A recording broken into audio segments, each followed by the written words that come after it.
Y'all just run and hide from lightning. We got thunder in our bones. Y'all gon' need a hunting license. How y'all shooting at these goats? I get why they hate us. Why? We famous, rich, and dope. Came from nothing, now the two of us, the greatest ever known.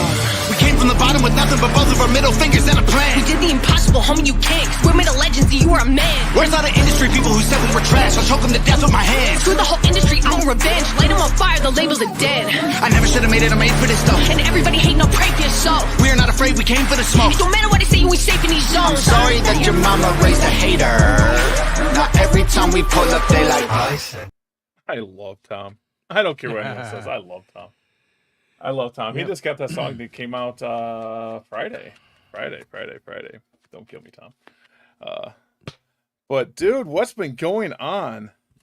Well, it's kind of been crazy. That's all I can say. Tell me about it. Oh, look at My Animal House is in here. We got Leo in here. We got a lot of stuff going on.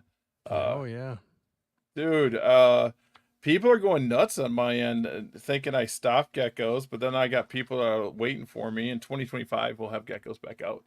We're going to be doing some pretty cool stuff with some geckos, but we also got ball pythons. Yeah. Leo, I cannot wait to see you this weekend, brother. But Leo, I'm not going to, I won't split, burst the bubble.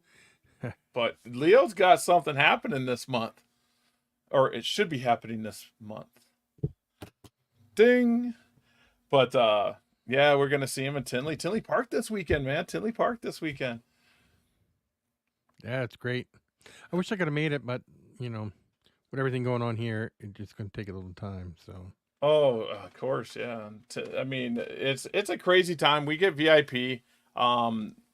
For anyone that's going to be hearing this and listening and watching this, Saturday I will be very busy. Me and Laura are volunteering for US Ark.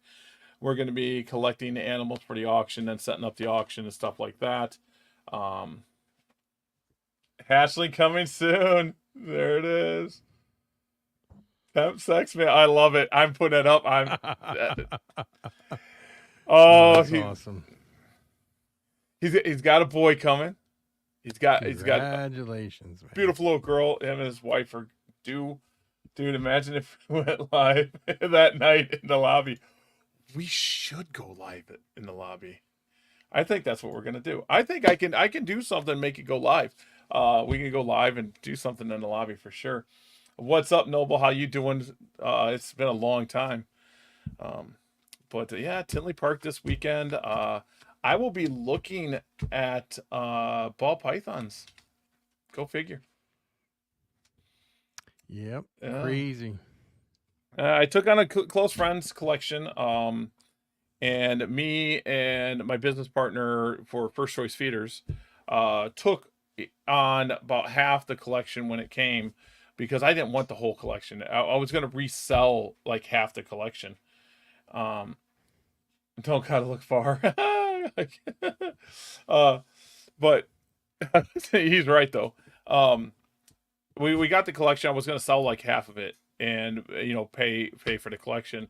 And Dylan was like, "Oh, I want to take a few," and I'm like, "Cool." Then it turned into 10, and then it turned into him taking like half the collection, which took all the pressure off me. I don't have to sell anything. We kind of did like a draft thing, where it's like, oh, I got this group and he got that group. And then if the male made sense, because we kind of picked the females first, and then we made sure the males went with that animal. But we both got some really cool stuff. Yeah, so I'm going to have geckos and ball pythons next year. But isn't that the way it always goes? You start off with, I'll just take this. The next thing you know, you got it all. And you're like, what happened here? Yeah, his other half was kind of like, I don't think she wasn't mad. But I was like, oh yeah, you're gonna take a few. Then he, we're on the phone. He's like, maybe I'll take 10. I'm like, yeah, I got 10. I don't have to worry about now, And then it just turned into like we split it, and it's pretty cool. And what's up, Ethan? How you doing? And it was a nice, cool thing, because I mean, everything he breeds, I'm gonna have first dibs at, and vice versa. I got some stuff that I got planned. Like, I mean, we don't have anything extravagant. We don't have $5,000 morphs. We don't. I mean, I don't even think I can make a $5,000 morph. Well, $5,000 morphs kind of limits your ability to sell stuff. It really does.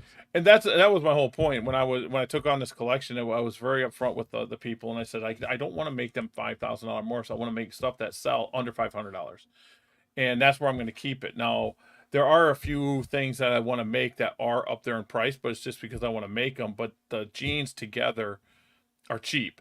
Like I want to make the Super Mahogany Blackhead. I think it's called the Obsidian. Mike Wilbanks makes it. But when I do it, I should have a female here soon. I'll end up going I'll be going Blackhead Mahogany to Blackhead Mahogany, so I'll have a chance at that Super Blackhead Super Mahogany. We'll see how black that's going to be. I could tell you some of my favorite things are the pied, banana, a Pies are Mojave, insane. simple stuff. Pies are I like it. insane. I didn't even know about mahogany, and that's pretty sad. I didn't know about mahogany at all. But I mean, I haven't been in it for the ball pie. I haven't been paying attention to ball I was python going to since say you were out of it for a 2010. long time, weren't you? Yeah. So the pie stuff, we're really heavy pied, and I'm gonna add some stuff into pied. Like I'm gonna make dreamsicles or creamsicles.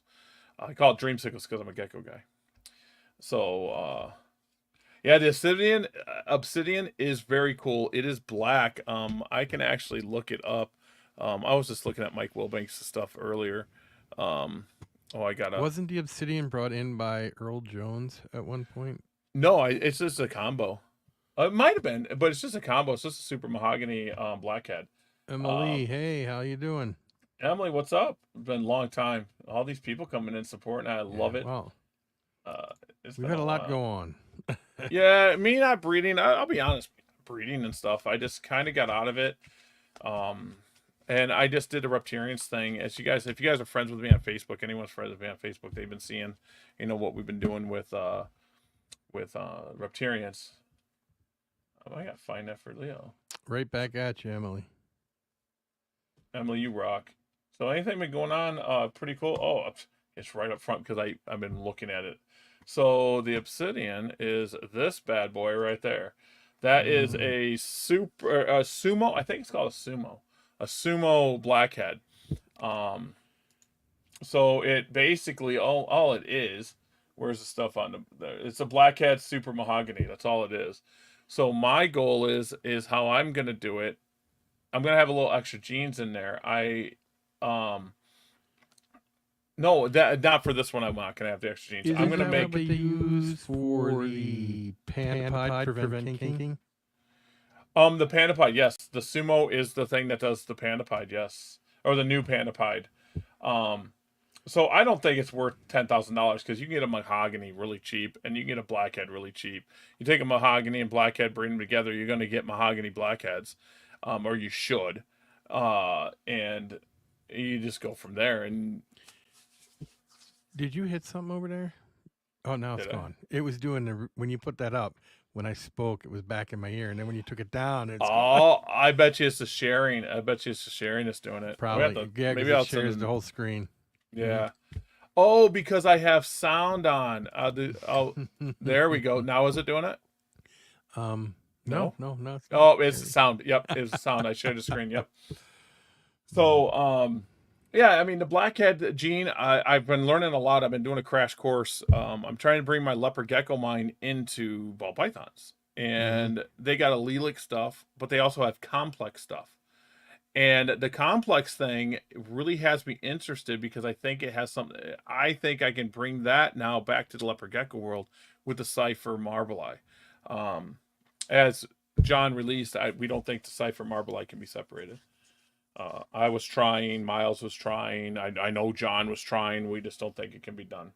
So I don't know what I'm going to do with Cypher. I just don't know. I'm not a fan of Cypher. I'm not a fan of itrates. So Yeah. I was just trying to clean it. And I wanted the Marble Eye. So in my opinion, you can have Marble Eye without Cypher. So you can have clean Marble Eye, but you can never have a Cypher without Marble Eye. And with John trying, Miles trying, and me trying, I'm sure there's other people that try too. It's just every single time, no matter low percent it is, just prove out to be that marble eye. So really, really, really weird. But that's why I'm going to go into the complex. So I have an interesting gecko related to that, Gary. I'll have to show you guys. Oh, yeah. I like it. So the leopard gecko thing, I'm coming back. I'm never going to produce what I used to produce. I'm not even aiming to produce that many. I'm maybe 400 baby geckos, 600 baby geckos. That's it. That's all I'm looking. And I mean, people are like, oh, 400, that's not that many. That's 40 females, 50 females, you know? Yeah. So it's not that many. Mm. But that obsidian is pretty cool. Yeah, I think it is. But they got complexes. Did you know about the complex thing before I told you? No. So I've been out of it blackhead for a while. blackhead is a complex of the spider. Mhm. And there are some people who say the super blackheads wobble, but no one's really been able to prove it. And everyone I talked to that's produced a super blackhead, they've never seen wobble. So I'm like, oh, okay. So I don't know yet. I'll find out on my own. It's fine. But the blackhead itself is solid. It's a very solid trait. But if you breed it to a spider, it will make a normal looking ball python that is blackhead and spider. The blackhead is an incomplete dominant, and spider is an incomplete dominant. Just the complete dominant, the spider, super spider is deadly. It's lethal. But when you breed them, they make a normal looking ball python. When you breed that normal looking ball python to another normal, you'll produce blackheads and spiders. So it's a very dangerous trait. So if you breed blackhead to spider, you can produce these normal looking animals that you think is normal, and you breed them out, and then let's say you sell a female or male to someone and they breed it. Or let's say you put pastel and something else into it, and blackhead and spider would mask each other. Then they'll produce spiders and blackheads. But the blackheads wouldn't be that bad, but spiders could be. But it's almost like masking a trait, which is interesting to me. Which I'm not breeding any spiders. I think it'd be wrong of me because of me being against Enigma and stuff like that.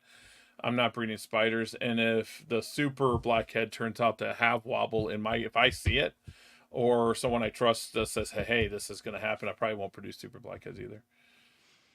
Yeah, this is the reason things have to be found out, because, you get a lethal gene in there and not good. Yeah, I couldn't believe it. I was talking to a friend of mine, Aaron and Bill, and they're the ones that told me about it. I was like, what do you mean this complex thing? Because I'm a rookie. I was like, complex? What do you mean? So Mahogany has some on its complex, and then, of course, Blue Eye Lucy has, there are so many on the complex. There's Russo, Phantom, and Mojave, Butter Lesser, which is now the same thing. But I used to fight that. Butter and Lesser was the same thing back in the day. I was like, it's the same thing. Because, Ralph Davis used to say, this is lesser platinum, lesser platinum. And, then butter was a thing. And I don't know. Although there is a video of a guy, I'm telling you, it's on the internet, on YouTube. He has a whole bunch of lessers and a whole bunch of butters, and he could set them out. Somebody could set them out. And he can go anywhere even and pick out the ones that are butter and lesser, because there's a slight coloration difference somewhere along the way. Where? I don't know. I never seen it, but that's what he says. Yeah, me and who was it was talking about that? We were talking. I brought up the Gem Snow Tug Snow. Maybe it's Dylan. Me and Dylan were. I was like, maybe it's just like the Tug Snow Albion Gem. I believe the lime bred Albie was lime bred enough to make it look different. And the Tug Snow was lime bred enough to make it look different in Gem Snow. But I believe they're all the same. They're all the same animal, or all the same genetic. But in geckos, line breeding's a little bit more pronounced because that's what we do. I mean, they're talking now. I mean, when I was breeding ball pythons, you could have a female of age in a year and a half, 2 years. There's people that sit there and say, wait, 3 to 4 years now. It's insane. I'm like, really? Whoa. So I'm learning all these new You ever things. think that was because they don't want you to produce something before you should? It could be that. I mean, when we used to get them in the boxes, they would 900 grams to be laying eggs, females. Yeah. So, I mean, like Garrick DeMeyer has a video up and says that he bought I forget what kind of male he bought. It was it's an older video. say he spent $10,000 on it, but he got it breeding in 6 months. It wasn't a female though; it was a male. Mhm.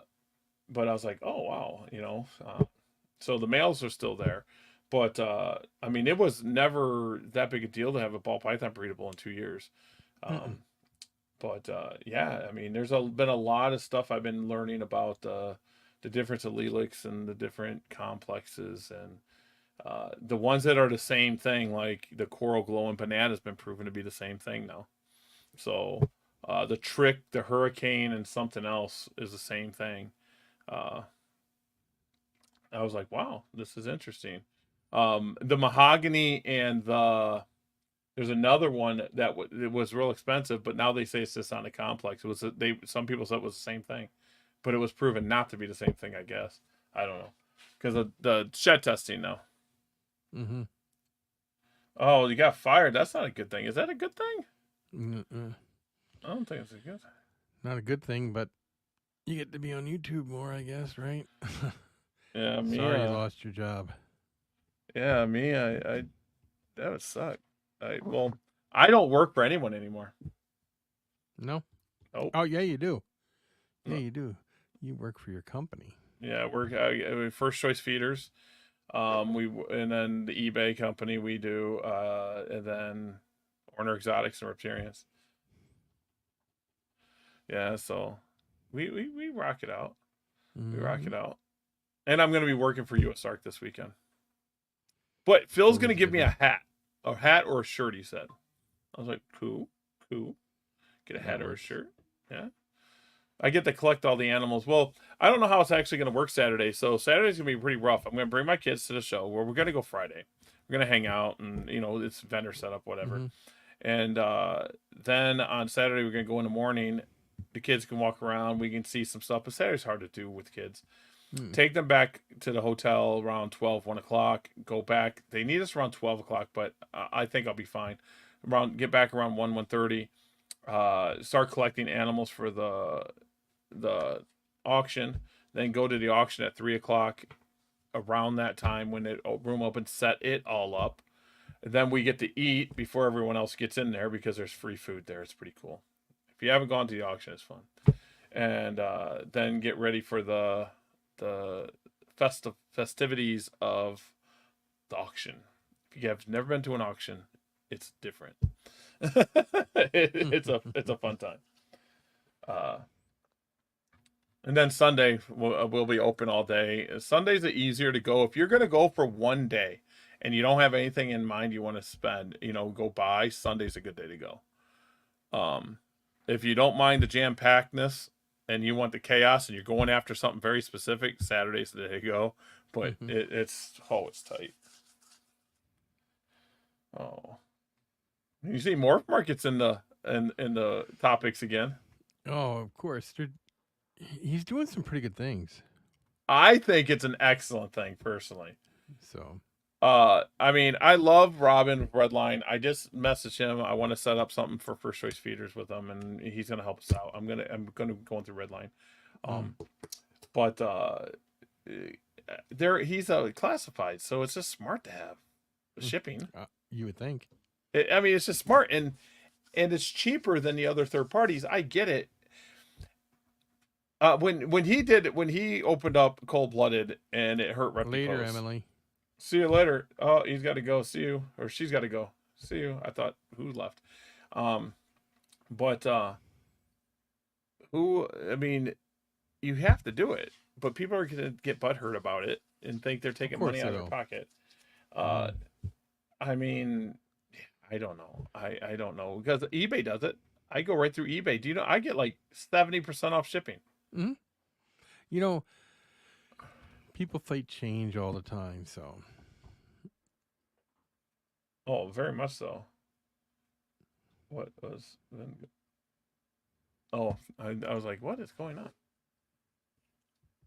Oh man, I don't know. I don't know. I think that some things Daring does is like, would I done that? But I do think he has really good ideas and his heart's in the right place. He does post some stupid shit, and I tell him he's post stupid shit. I mean, shoot, his workers tell him he's post stupid shit.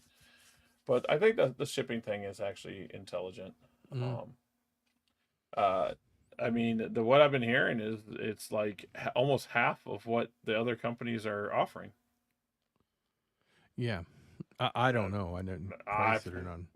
I'm on there, but I haven't looked to try to ship anything yet because I don't have anything to sell. Uh, but yeah, I'm on there now. That's what I was just looking at.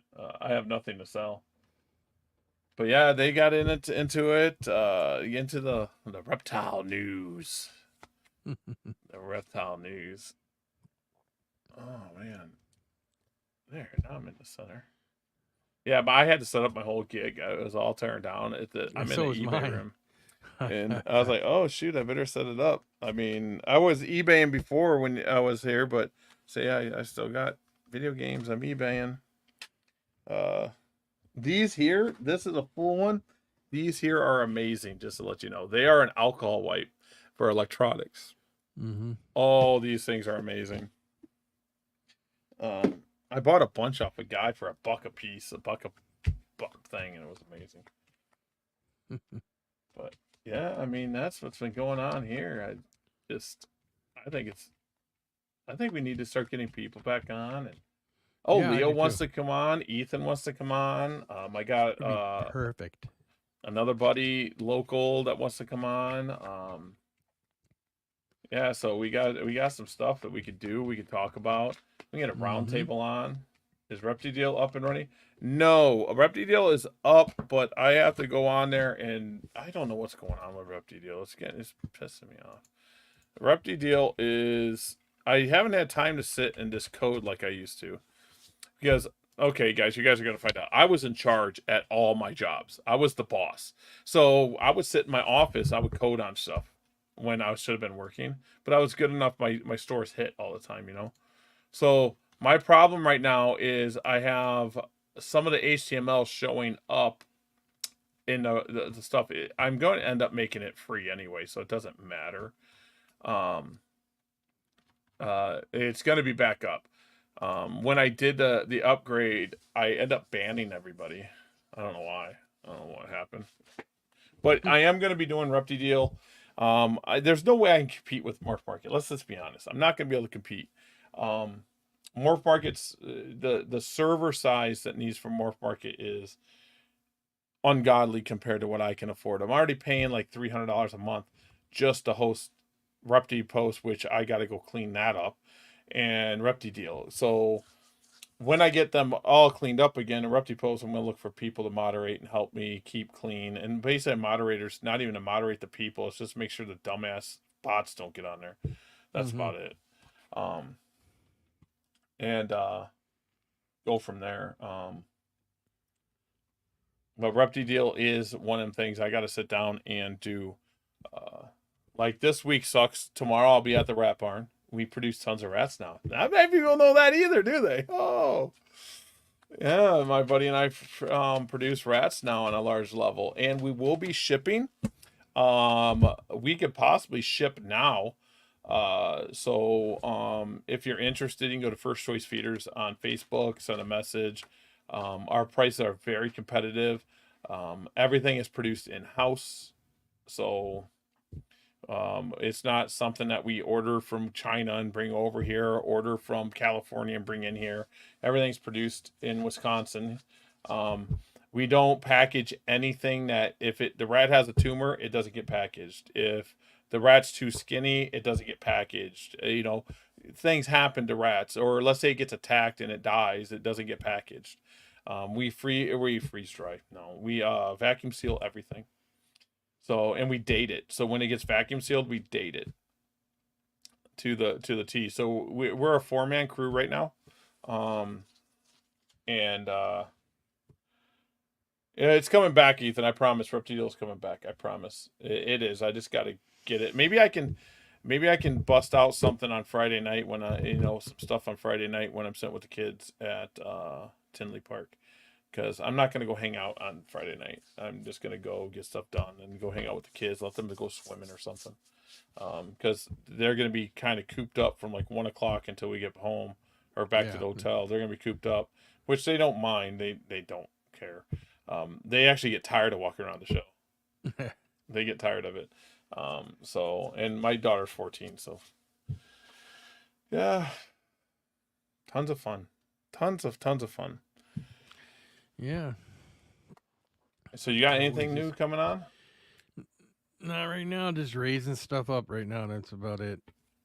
Like I said, it was hectic with my sister and everything that went on there, and it's just like today was all closing everything out. So, and my mom's sick today, so I had to take her to the doctor and all that, and then closing everything out, and it's not easy. So, that's what it is. I mean, this every day you're doing something. yeah. Yeah, tomorrow I'll be cleaning rat poop. It happens. Yeah. I go there. We got more rats coming. So we're doubling our production overnight.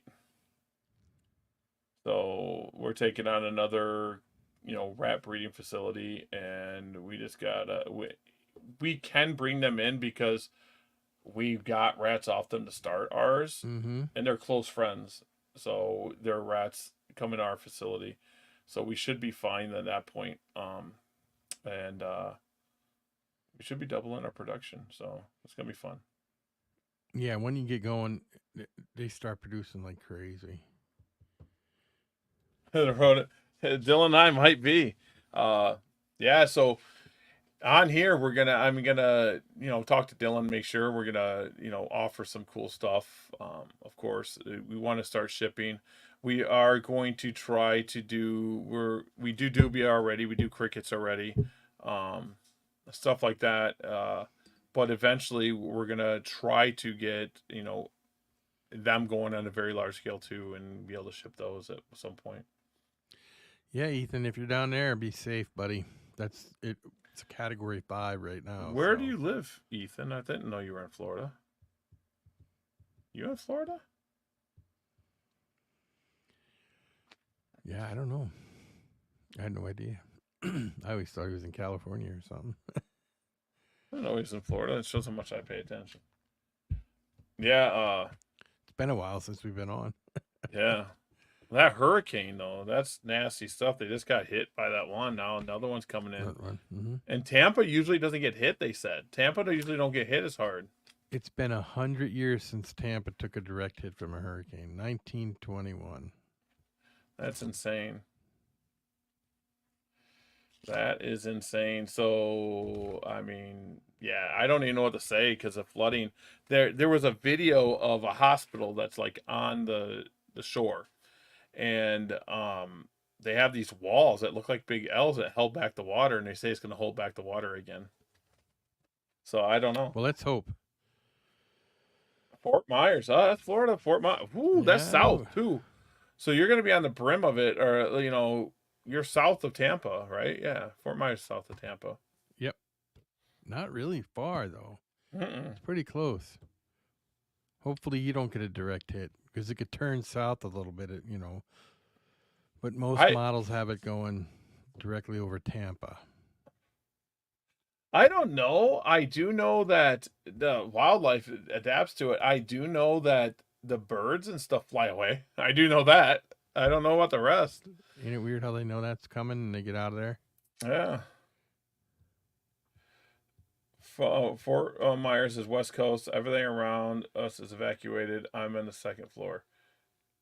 Dude, still. Jeez. Be safe. Be Yeah, I think I safe. would've left. Dude, I don't. Oh. That's just my opinion. I'm not saying anything wrong, but I would have left. Oh man, I don't know what I would do. That sucks. And did you hear about Tom Crutchfield having to sell his property? No, I did not. Did he? Mm-hmm.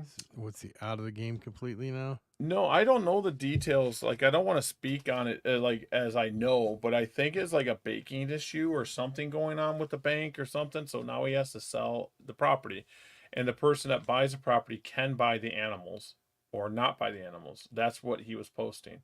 So I'm not totally sure, but it is kind of sad that he has to sell that.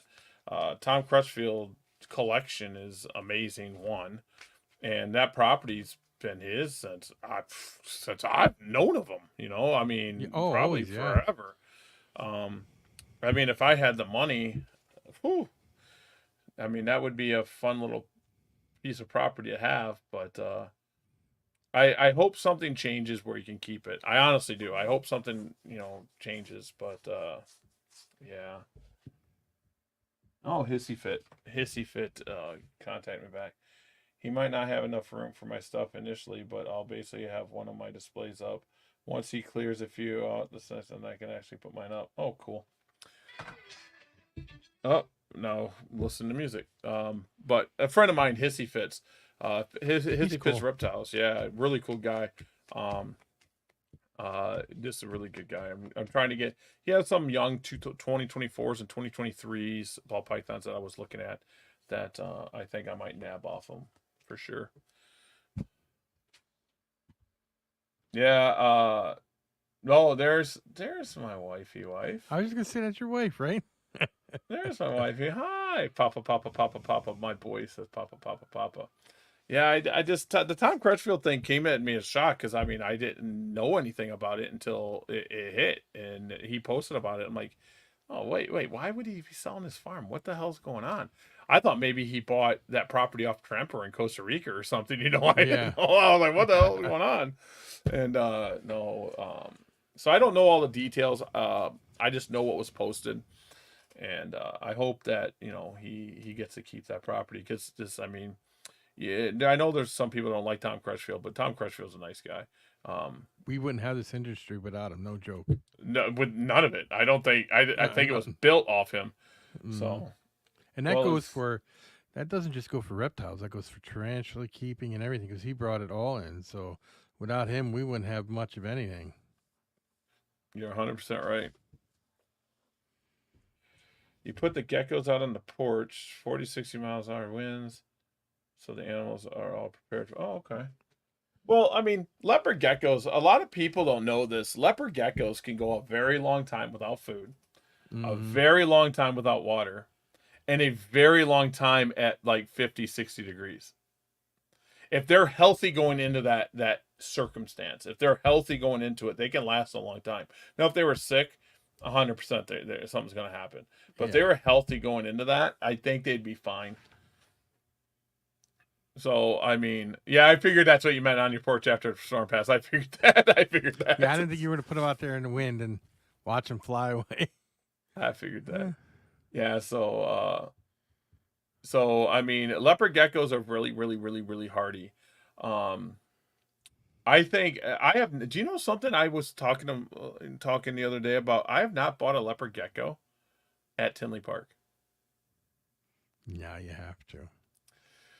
So we got Toast at Tinley Park. We got Henry at Tinley Park. We got Seven at Tinley Park. So we got other animals for Reptarians, but I never got a gecko. But I think I'm going to be getting my first gecko from Tinley Park. So the story is I'm going to probably get it off Miles.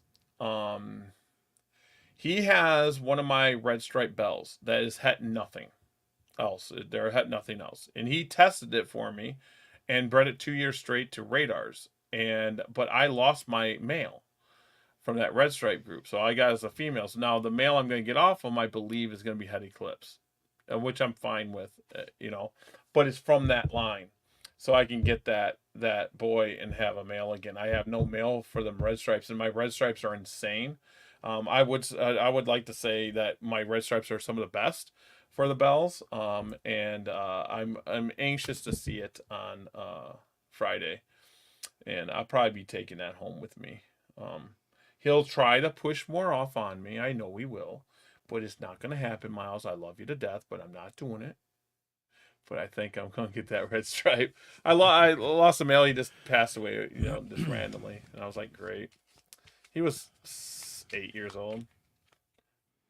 Take them all, Gary. No.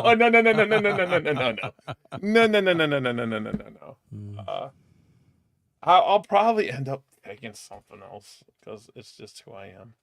But Miles is in the gecko circle with family circle. There's Leo, me, Dab, Exacts with Dylan, and then Evan from Strength and Leos, which I got to see Evan I got to see him at Fond du Lac show. He came to Fond du Oh, Lac show. very I'm going to good. see him at Madison here coming up. So I gave him some corn snakes. I forget how many years ago, 4 or 5 years ago. Mm-hmm. He didn't have any corn snakes, So I think I gave him a trio. I think I might be totally wrong, but I think I gave him a trio, and he bred them, and he got some cool stuff out of it. Of course. Yeah, he got some cool stuff. So I was excited about that, seeing Evan, because I don't see him that much. He's always doing something, but yeah, people asking acting like I don't breed geckos anymore. Probably more. Yeah. That's the thing about the four of us too. It's just kind of like our animals are each other's animals, and it doesn't matter. You just take what you want. But yeah, that's we got the show schedule coming up. Is we have Tinley Park, Mm-hmm.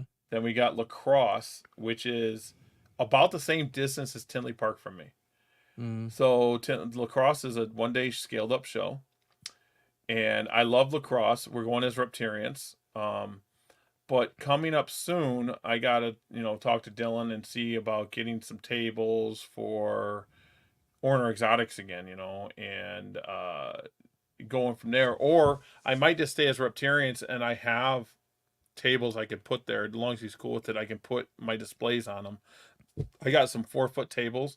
I can just put displays on, which I got to get some next level displays. Mm-hmm. I got to get next level displays. We got next level racks in my other room. I got animals here again, guys. Woo! Well, that's cool. Yeah. Yeah. Ball pied. You said you like pieds. I got super orange dream. No. Yeah, we got super orange dream pied. We got orange dream pied. We got pinstripe pied. We got regular pied. And they have these things called nice pieds. And they're just nicer. They look different. They don't sell like really clean. Really clean, really bright orange with nothing else in them. So I'm gonna, being the leopard gecko guy, I'm gonna keep working with that. I'm gonna breed those and really selectively breed the pieds and keep it with nothing else in it. I like that idea. I'm a simple guy, and line breeding is gonna take longer, but I mean I can produce males and get them up to size and inject color with that way. Oh, of course. And then of course clown. I like my clown stuff. And what else do we got? We got I like clown too, but like I said, pied is my favorite. So always Desert has been. Desert Ghost. That is fun. Our 2 Desert Ghost has other stuff in it. They're really, really light. But I'm gonna be doing that in hypo. I'm gonna put hypo in it because I don't like calling the old ghost lines, the hypo lines, ghosts anymore. Because there is Desert Ghost, and it's kind of weird saying a Desert Ghost ghost. Mm-hmm. So it's a hypo Desert Ghost. But then there's a hypo line that Tremper had back when, in the early 2000s. I forget what he called it, Hollywood or something. I guess that's not compatible, but it's a hypo. It's a hypo line. So is that the OG hypo? I mean, I don't know. I need goofs me up as the Desert Ghost with the Desert Gene, thinking about the Desert Gene. Desert Gene, yeah. And the Desert Gene, I was worried about it too, and then I was like, oh wait, Desert Ghost and Desert's totally different things. Oh, totally different thing. So usually I say that, DG. Frank. What happened? He didn't get no notifications. Oh, whoa, my stuff didn't even scroll down. There it goes. Dude, yeah, no notifications. Oh, that's weird. Okay, StreamYard has updated a lot of stuff. I don't know if we're gonna stick with StreamYard or not. StreamYard is still the best, like, easiest one to do. But it doesn't have some of the features I like of the other stuff. Like you can't use StreamYard on your phone. No. I can't host it, but the other ones I can host it from my phone. So, but I can do Facebook Live now. I can do TikTok Live now because I'm well over 1,000 subscribers. I don't even do TikTok that often, but I got over some stuff. Yeah, I got over 1,000 too on all of it. So yeah, so I can go live on everything. Laura, since you're listening, Hissy Fit's got some animals that we possibly need to get. They're cheap. But I mean, double het clown pied, $50. Miss that shiny head? Yeah. Oh yeah, this is what I'm talking about. Look at that, and I'm not even shaved. See, I Me don't. either. I'm not shaved either. I got to before the weekend, but tomorrow I won't because I got to get up early. We at the Rat Barn, try to be there around 8. And then Thursday I'm gonna like take off. Like after I'm just gonna go up there and finish up, and then the rest of the day just come home, pack, get ready. Oh, hi back to everyone. Just did the comments. Oh, and go from there. Yeah. So tomorrow being Wednesday, is that when you start getting everything prepped to go to certain things ready to go to the show? For like Tinley, no, because we're just taking clothes. We're not taking any animals. Okay. So like lacrosse, Reptarians is the easiest to prep for, but the hardest to set up.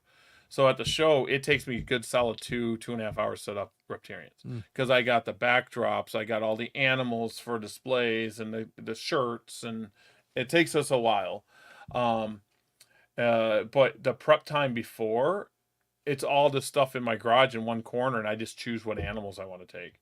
So I'm like, Toast always goes, Blink goes off and on because, I mean, she's a retic and she moves a lot. She gets tired. So when she does go, she's like, she's out 4 hours instead of 8. Then we got Tilt and Balance that do really well. I got Balance now. Tilt's my Tegu's sister, the actual sister. Oh, that's cool. So she doesn't tilt her head, so we named her Balance. That's perfect. So she likes her tummy scratched. She'll lay on her back like a baby. Tilt doesn't like that as much, but Tilt knows his hand signals better. And then we got Henry, which Henry, it matters on what day it is if he's in a good mood or not. So like sometimes he's like, oh yeah, you can pick me up. I walked around the shop with him, and we breed rats in that building, so he's always smelling rats. And I can go outside and he's fine. Then there's days that he's ready to light you up. Then what else do we got? I don't know. We got king snakes. I got king snakes now too. I got California king snakes and hypos. There's some of my favorite too, king snakes. So Reptarians is never going to go away either. We're going to always do Reptarians, but how we do Reptarians is going to go away or change at Reptile Expos. So when we start selling animals again, we probably won't do pictures anymore. So because I won't be able to do pictures, so Laura and whoever else, we can interact with animals, and then if someone's got a question to buy an animal, we can just sell an animal. To give an example, it takes me all day at the show to make $300 to $500. It takes Laura and I busting our butt, and it's hard work to make $300 to $500 to vend a show. So people think about that does show. I mean, we got gas, food, tables, all that. You don't make any money. Reptarians is just a wash. So if I sell 1 or 2 geckos, I can make what Reptarians makes in 1 to 2 sales. Feeders are doing good. Yeah, you missed it. You weren't here. Feeders are doing good.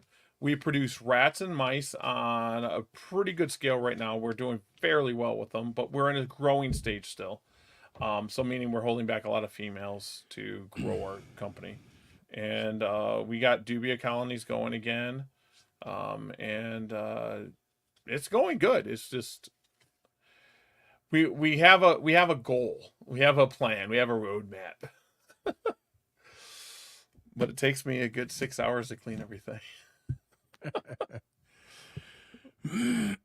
Feeders are a lot of work. Trust me, I did them for a long time, and they're more work than anything else I did. We're hoping is, eventually we'll have enough, revenue to hire an employee, but we want to pay them correctly. So we'll bring in an employee, but it's going to be hard for me to give up my rats. I mean, if you ever owned a business and you're doing something, it's hard to give up something that you do and you want done a certain way. I mean, Dylan's my equal business partner, and I think I'd feel funny him cleaning my rats. I'd be like, never mind. I'll just do it. You know, Mm. I'm Well, I fine with get him watering them. I'm fine with him feeding them. But when it comes to cleaning and inventory my rats, it's like, that's mine. So I even catch myself they're my rats. You know, like I can tell you can pull a drawer open and they're all labeled, and I'll say, yeah, them males are pretty decent. The females aren't. Or I'll say, oh, all of them are. Like on the B1, we have every single animal in there is super calm. You can pick them up, just pick them up mid body and just play with them if you wanted to. Because I usually handle the babies. Like some people say you can't handle babies or they'll eat them. I pick up babies all the time. I got females that drop babies in my hand. Yeah, I never had issues with moms eating the babies or not. Never. I was very lucky that way. But I'll tell you, they get a little mischievous. So like they would figure out how. I don't know how they did it, but they would always figure out how to grab the automatic water, even though it's on the outside, and bring it in and fill their tubs up. I didn't know that's Ours? every night. Did you use the bucket method with the tubes? Yeah, we do get some that play with them, and they'll flood their tub, but they've been flooding it where it's not flooding it; it just soaks the bedding and makes it into a soup, and then they're playing in it, and I'm like, That's still gross, man. "What are you doing?" So we haven't, knock on wood, we haven't had a bad flood like that in a long time. And the rats actually mean a lot to me. Like I know their personalities. We have to call them. We have to. It sucks every time I call them when I'm getting out the babies. Wean babies. I'm picking them up, not by the time, I'm just picking them up and putting them in the. I know what's going to happen. So I like animals. I do. I love all animals, but I do know that at that point they're a product to feed the snakes or feed the lizards. And that was the problem with me too. I get attached to them, and I'm like, oh, you gotta go. They give an example. I had a pair of soft-furs. People say soft-furred rats are not calm.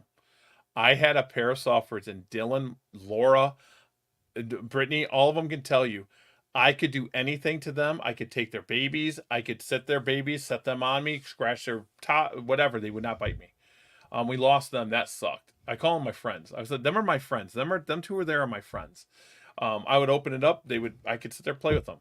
And people were like, oh, you got to watch soft-furs. They'll just turn around and bite you. Them two never did. But the story is that was our first flood. Our first flood I dealt with. Dylan dealt with one. Dylan and Brittany. And then I dealt with one. And we had 5 in there. And we lost 2 of them right away. They were dead. I took 3 of them out and I dried them off and tried to get them to come back. They all came back to life. But one of them died overnight. And them are the only 2 left over. And they were friendly since that day. 100% friendly. They're like, you saved my life, thank you. And then I end up losing them, and it was sucky. It was a sucky time. But I never lost any in a flood, but when they flood, I would go in there and they'd be swimming. I'd be like, "What are you guys doing?" See, that's one thing that really sucks is we have a facility for it, and we're there if it flooded late at night when we left. If it does flood, and then they're done by the time we get there the next day. But it sucks sometimes. We are making our own mice racks. We have someone make our mice racks for us that comes to the facility. Learning curves on a little of everything, but mice and rats are fun. I really, really enjoy it. I actually enjoy it a lot. What I don't like about mice is the male mice musk is so bad. Oh, they smell so bad. That I can tell you that. I can deal with the rat smell, but when I go deal with the mouse smell, anything we're best buddies. Yes, and all yes, they were my buddies. I love them damn things. Then we got. I do have a Western Diamondback there. That was a rescue. That's cool too. And then we got like Toast. We got geckos there. I got some Burmese pythons. Well, Toast is a Burmese. Let's see. We have an iguana there, Saphira. Saphira is a really cool animal. We adopted her. I don't know, adopted her. I don't want to say surrender, but someone needed to rehome it. And she's got a really messed up tail.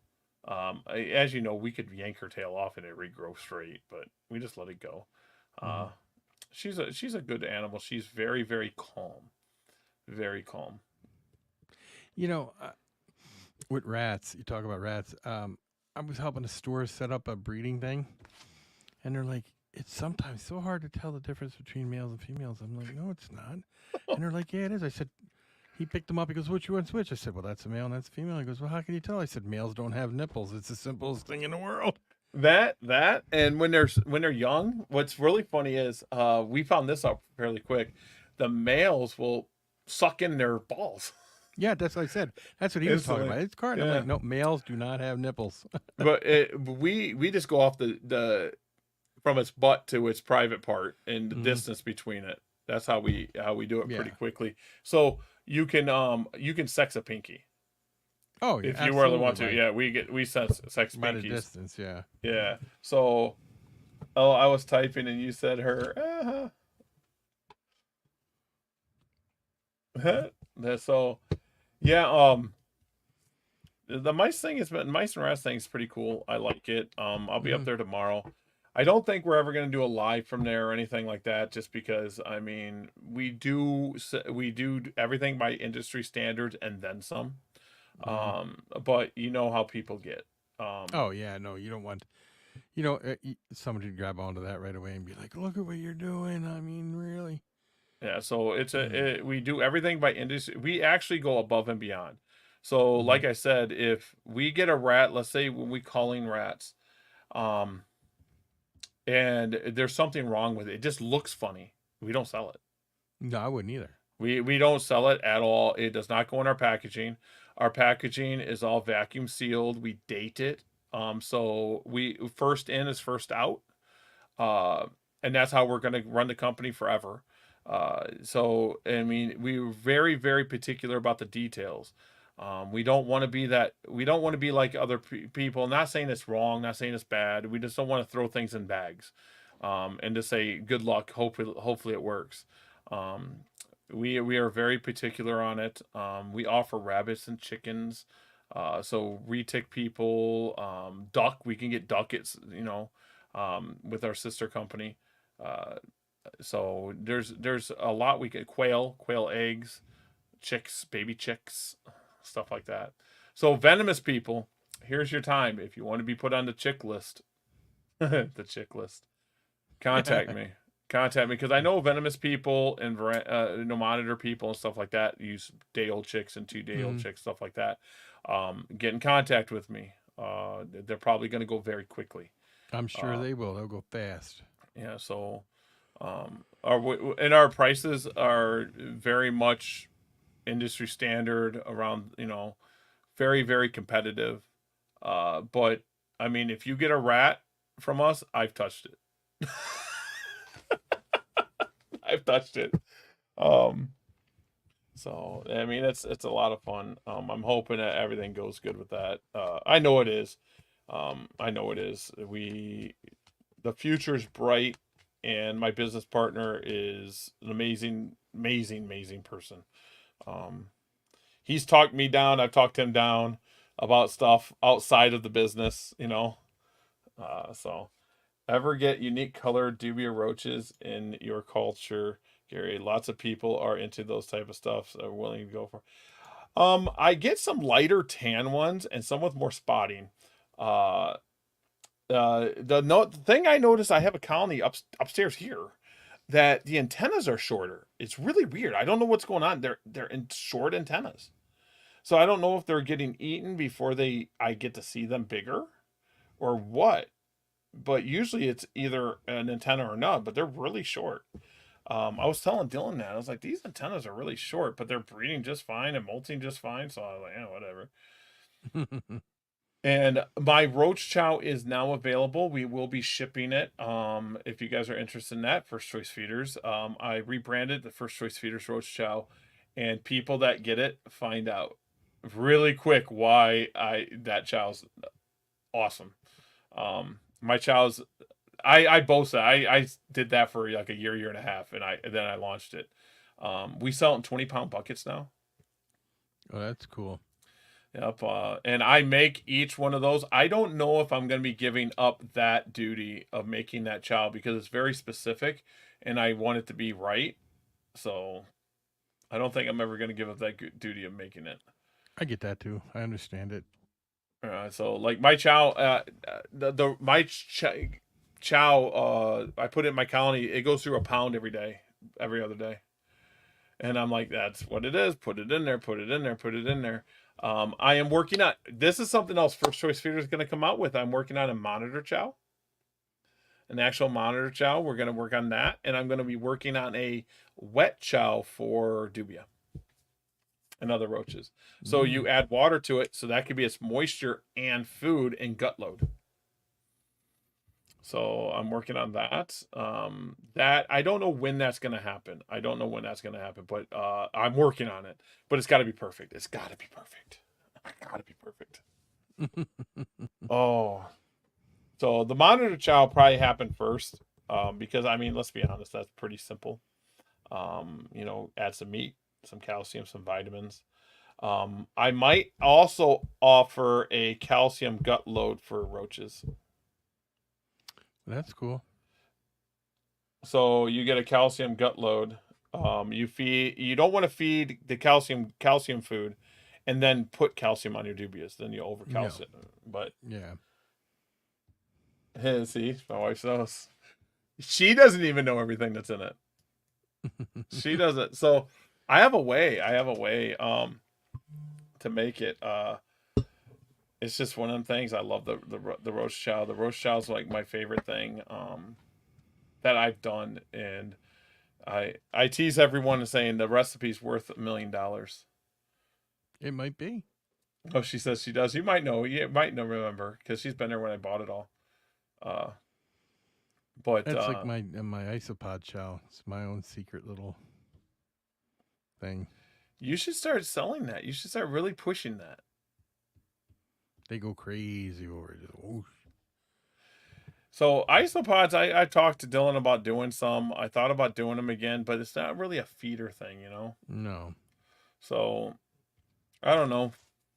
I do know she goes shopping with you, so she knows. Yeah, she goes shopping, so she's been there a few times. So I don't know what direction we're gonna go with. Orner Exotics is gonna go a little bit more broad because Laura's getting involved, Jillian's getting involved. My granddaughter's gonna be getting to that age where she's gonna get involved, and then my grandson's 3. And coming up though, coming up quick. I mean, if people don't know, we have 100% guardianship of them now. They're ours, so that's awesome too. They're my peoples. They're my peoples now. Oh, you don't even know, Leo. He likes to imagine I taste the chow and working out to make sure it gives the grains for days. So I tell people all the time, you can eat it. It will not hurt you. Someone says, well, I dare to eat it. I took a bunch and ate it. It doesn't taste that bad, but it's not something I would want to eat. But yeah, I ate it. It won't hurt you. It won't hurt you. So I did. I ate it. I think it was the last show. Was it at Iron Mountain or was it at Fond du Lac? It might have been at Iron Mountain. I think it was at Iron Mountain. I ate some of it. Yeah, I ate some right then and there. I'm like, yep, superfood. This is the best food I've had in a while. But I'm really excited about going on and getting the monitor chow going and maybe the wet. I don't know what to call it other than wet chow for gut load for roaches. Okay, I'm here now. That's better. You just changed it. Okay, I got you. But I just got to figure it out how to make a dry powder. So I'd have to dehydrate it and then you can hydrate it again. That's what the whole process. I got to figure that all out. But yeah, and it's very important you use roach chow for roaches and cricket chow for crickets. It's very important. Mm-hmm. Crickets, digest protein differently than roaches do. So crickets need high protein. They need a higher, like 16 to 18, maybe even 20% protein. Roaches can go on 0. If you can get it 0, I've got it down to like 6%. It's going to go to 0. They turn fiber into protein. Mm-hmm. Oh, look at all these people we got. I'm excited to try it on our babies. Oh yeah, I can go out. It's in the garage. I should go out and get when I'm done here tonight. I'll go out and get the roast chow, and then the monitor chow. The monitor chow is going to be. You kind of already taken some. She took a quail and cut it up for our monitors the other day. Or did Seven get a whole quail? I think he got a whole baby quail, like unhatched quail, and he got that. So Seven's big. Seven's getting big now. So I mean, he's well over 24 inches. Well over 24 inches. So he's a That's big cool. boy. He's a big boy, and he's friendly. I just had him on my chest today, petting him. He didn't care. His claws hurt though. I love all your tortoises. Oh yeah, did we get any new tortoises? Oh, Ragnar got the quail. Did Ragnar like Ragnar liked the quail? So Ragnar is the sulfur water monitor from Uncle Mike. Oh, and some bunnies. I need limited edition trading cards with signature gear. How does he know? Did I say this before? Did I say that before? You know, guys know I'm trying to do trading cards, right? Mm-hmm. I knew it. Yeah, so I'm trying to do it. No new tortoises yet. But I want to do trading cards. It just takes money.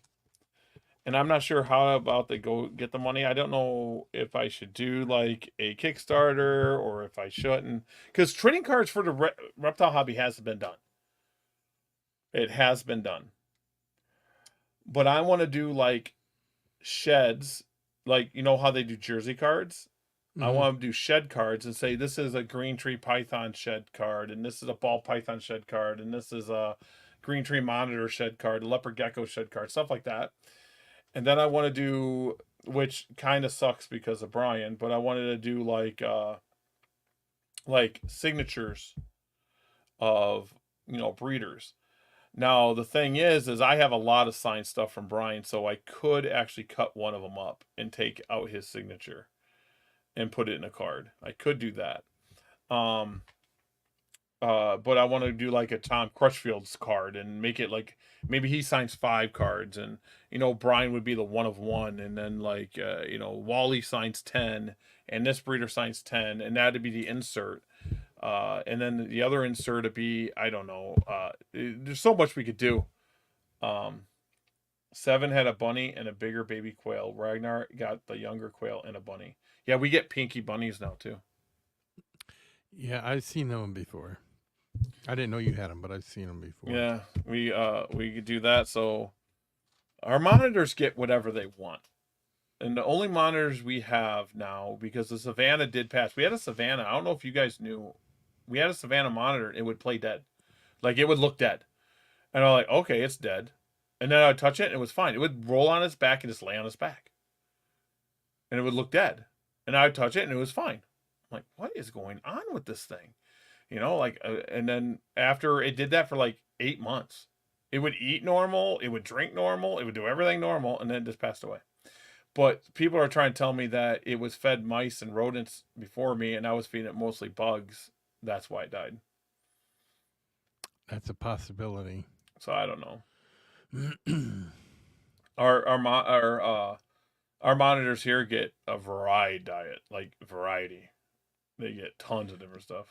That's really good, though. So we, like I said, quail, bunny, hamburger, lean hamburger, chicken, turkey, all that good stuff. They get whatever they want. Used to be a topic on the show. What used to be a topic on the show right now? Oh, I must have said. I don't know what I was talking about. Yeah, tomorrow's gonna be a weird day. Any kangaroo? No, I don't have a kangaroo. That'd be cool. Oh, the cards. Oh, it was a topic. That's right. Yeah, we talked about it, I think, on the show. So that's the only thing stopping me is the money. Is the money thing. And I don't even want to make profit from it. I don't want to make any profit from it. I just want to offer it. Because I think it'd be a cool thing for kids. And for the younger, that's what I want to do. Is like the kids go, oh, I got this card. Look at this card. And we can do like, you know, the ball python or like, you know, leopard gecko and say how the care goes on the back and all that, you know. Or like the Tremper albino card. And it says everything about Ron Tremper making it. Oh yeah, Kangaroo would be delicious. I could try. I've never had any kangaroo. I should try kangaroo. Can you eat kangaroo? yeah. There's a place in South Philly, Frank, that sells all kinds of meats like that. We got a pretty meat cool. market here, but I don't think I kangaroo. There's a. Do you guys have Hy-Vee? You guys know what Hy-Vee is? No, I don't. Oh, so Hy-Vee is a grocery store. We just got it in Green Bay. Just got it in Green Bay, and they have whole gator. They'll sell you a whole alligator, like a 4-footer. Hmm. And if you want just gecko tail, gator tail, you can just buy gator tail. Hmm. I seen. I was like, wow, gator's pretty good though. I like gator. We need a ball python person on here now that I got all these like, Mhm. wow, like I dug into this stuff. Like sunsets. I'm really liking the sunsets, and I want to put DG Ghost to it. Ultramels, that's a cheaper morph. Like if Mhm. you go down to single gene morphs, there's not anything really expensive. Mm-mm. I mean, puzzle maybe. But right now there's a pastel sunset ball python for $1,000. I heard the same thing, Frank. Been to Hy-Vee in Iowa, I see. What's that? I heard that fat is gross on the gators and it's important to remove it. I don't know. I never prepared it. When I had gator, it's always prepared by someone else. So, and rattlesnake, same way. I never prepared it, but I've had rattlesnake. I've had Western. that. I've also rattlesnake's had really good. gator. Yeah, I like gator steak more than I do gator tail. Like the actual steak portions, but not many people do. I do. I don't know. And you gotta think they're eating just like a bear would, really, Mhm. except they get a little more fish. Well, bear eats fish, right? But I've never had bear. You don't want to eat bear. Bear is very causes a lot of people to get trichinosis. Really? Yeah, you cut a bear open, and you can just see the worms crawling through the meat. It's gross. Interesting. I'm never eating bear now. It has to be cooked a certain way, really, really well. Oh, Hulker's herp is hurting me, guys. Look at this. I have a Enchi Desert Ghost male. I have a female Orange Stream Pastel Desert Ghost. So I have the pet, but it's het hypo. We'll get that one to breed it to. And look at it. It's from Hulker. Hulker Herps. Hulker Herps. I talked to him too, so this is what I do all day. I literally look at snakes just to see what I like. Just to see the genes I like. I don't look at the prices at all. I look at the actual picture and I click on ones I like. My wife likes it. And yeah, there you go. When it's on the menu, it was caught that day. It's not fresh. It's that fresh. Oh wait. I have a place here that gets fresh gator tail from. Oh, okay. Any frog legs? I've had frog legs. I miss all this. Frog legs are good. Legs, yeah. Frog legs are good. I'll almost eat anything once. I'll try it. I'm the same way. I'll try it. Like my wife teases me because I don't like onions and I don't like mushroom. I don't like the taste of either one. I still don't.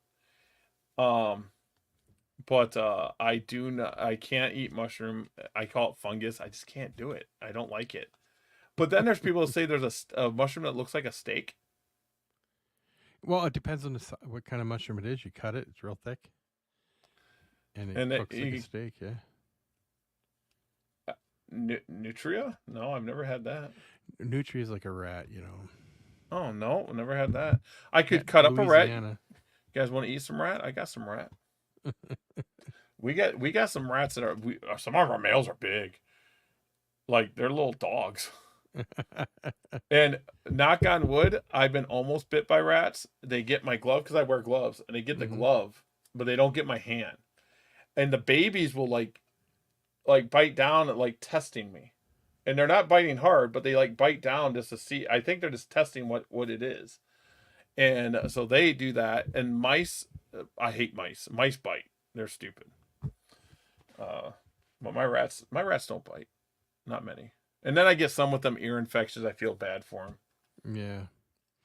My son, he's a avid hunter, and he's eating like beaver and stuff. And he said the tail on a beaver is kind of got a funky taste to it. You got to cook it all. It's the fat's real sticky, but he's eating it. So. Oh, I need this too. I can take this right to my mail. Ooh. A blackhead Enchi yellow-bellied. Yellow-bellied head desert ghost. So I can make super Enchis because he's an Enchi with yellow-bellied blackhead. I like that look. It kind of it has like a dirty look to it. Like, you understand what I'm saying? I love that look. This one here is almost identical to my girl, except I think mine's a little bit better looking. I have a female. I just posted it too. I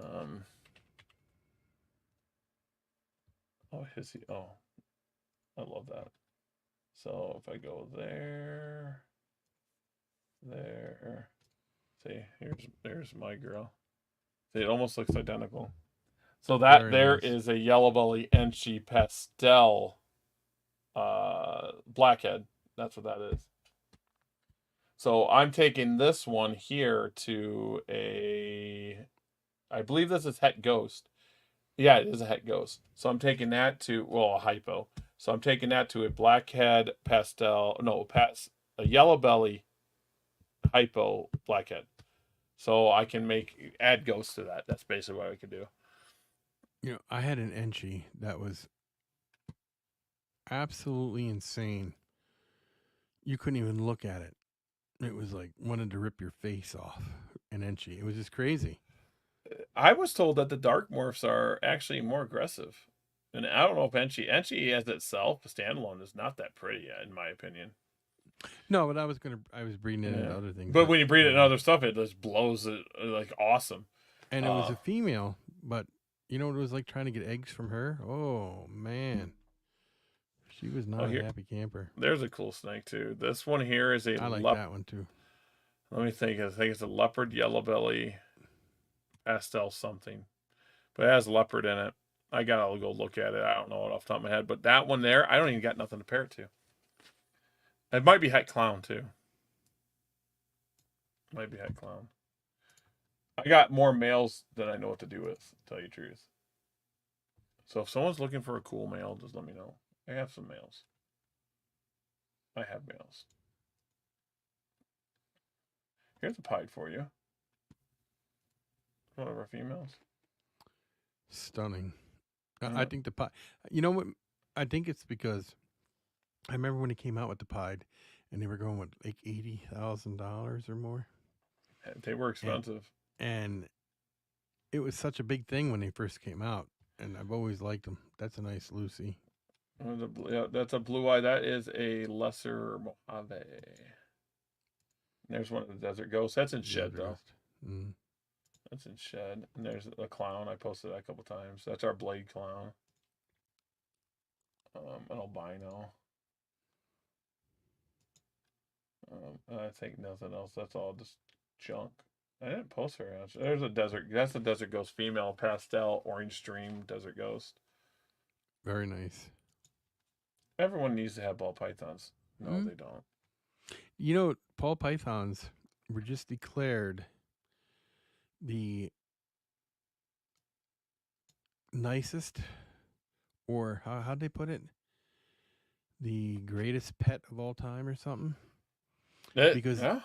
Because they're so easy to care for, easy to maintain. If they were to bite you, you're not really getting hurt. It was a whole big thing, and it made everything. It was considered the ultimate pet or something for anybody. Can't be allergic to it. Exactly. I mean, it was all the embers. Yeah, you did produce embers. Yes, I did. We'll see what I do. I'm not producing anything this year. It was a very bad year, so maybe next year. See, I got geckers still. Mm-hmm. I do geckers still. Okay. I got geckers. Yes, you do. Let's see. Oh, my daughter with a bunch of snakes. Yeah, I saw that picture. I liked it. I thought it was pretty cool. And people think I photoshopped that snake on her head. No, that snake is on her head. Well, you could tell.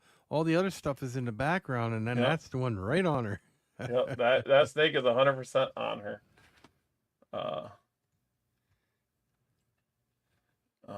Man, I know I got more stuff I posted. Let's see. Facebook is so dumb sometimes. Mm-hmm. Oh, here we go. This is a Mojave blackhead. So it's almost like a GHI Mojave. Really similar. But I like that blackhead. The eyes look really cool on it. GHI is very cool. Ah, yes, Frank, I am. Look at that Blue Eye Lucy. Super Mojave. They get dirty. Yeah, they always got like a darker head. Yeah, so this one here, I got it because I want to breed it to a GHI to make GHI Mojaves. I don't even consider those true Lucies. You know what I'm saying? And they're not. Because if you take that compared It's just to... a super duper Mojave, yeah. Oh, I don't have the other one. But yeah, if you take it to the other one. This is a lavender right here, a leopard lavender. Yep. Very nice. I have nothing to breed them to either. Let's see. He didn't bite me either. That's cool. That's a Mojave, right? Yep, it's a blackhead Mojave. There's another pied. Oh, the pieds are just... I believe that one's Orange Dream too. I believe that's an Orange Dream pied. Yeah, I believe that's an Orange Dream pied. Oh, this is our corn snake we hatched. Oh, they hatched? One. Only one. The other ones all died off?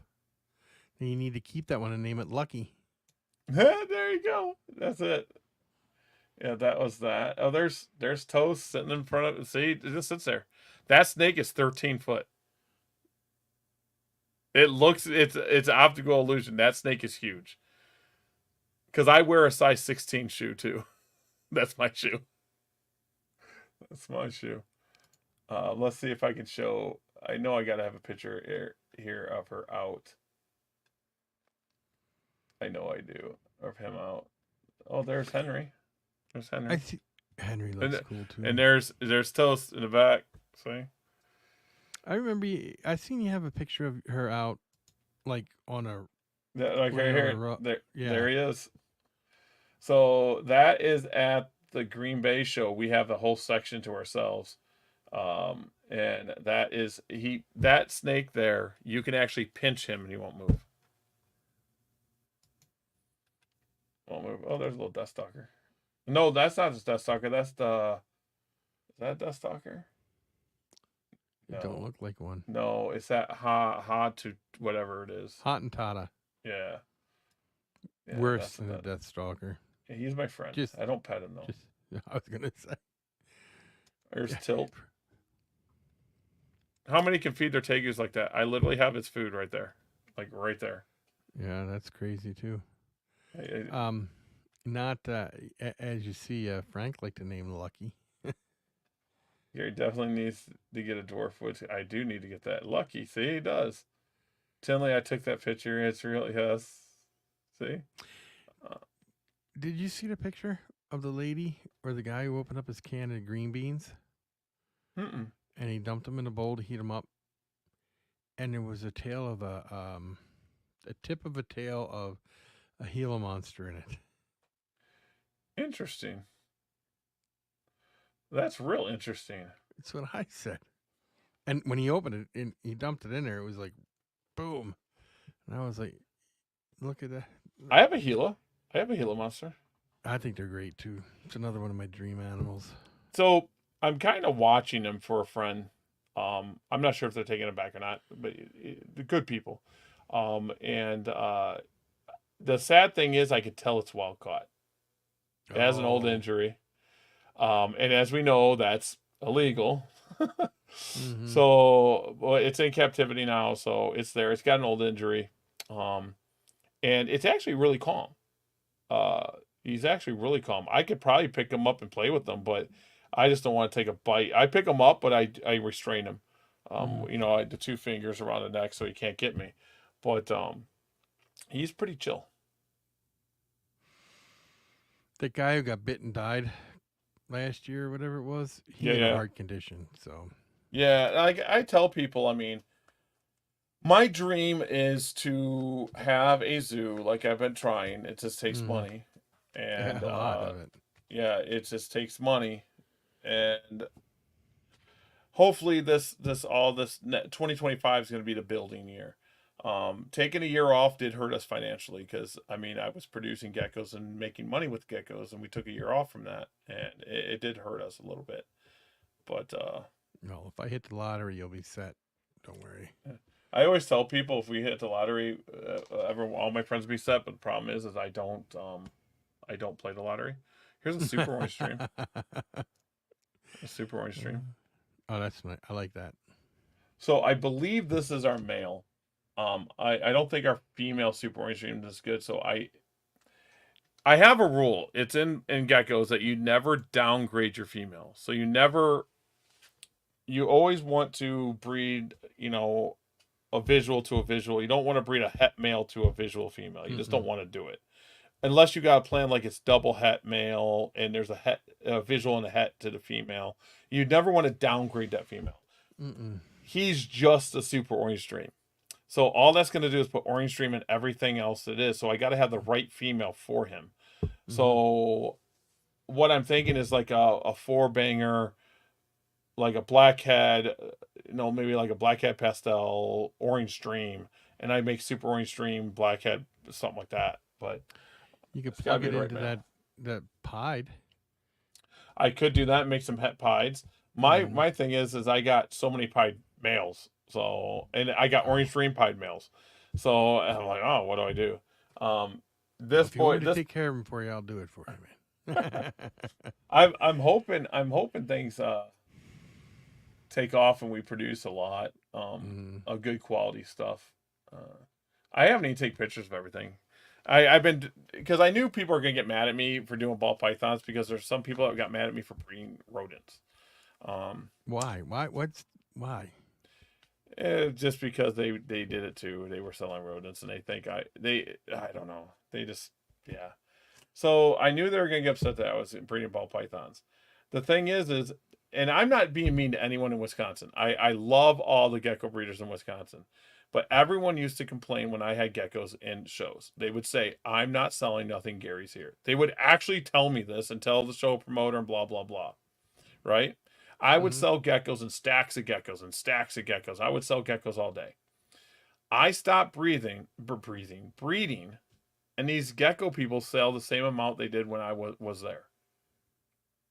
So I did not affect them at all. Mm-mm. I did not affect them. I mean, yes, I can sell better because I talk to people. I don't sit like a lump on a log and sit there and be like, "Oh, hope someone just comes by and just buys something off me." I'm talking to people. No, If a that's little what you kid gotta wants, do.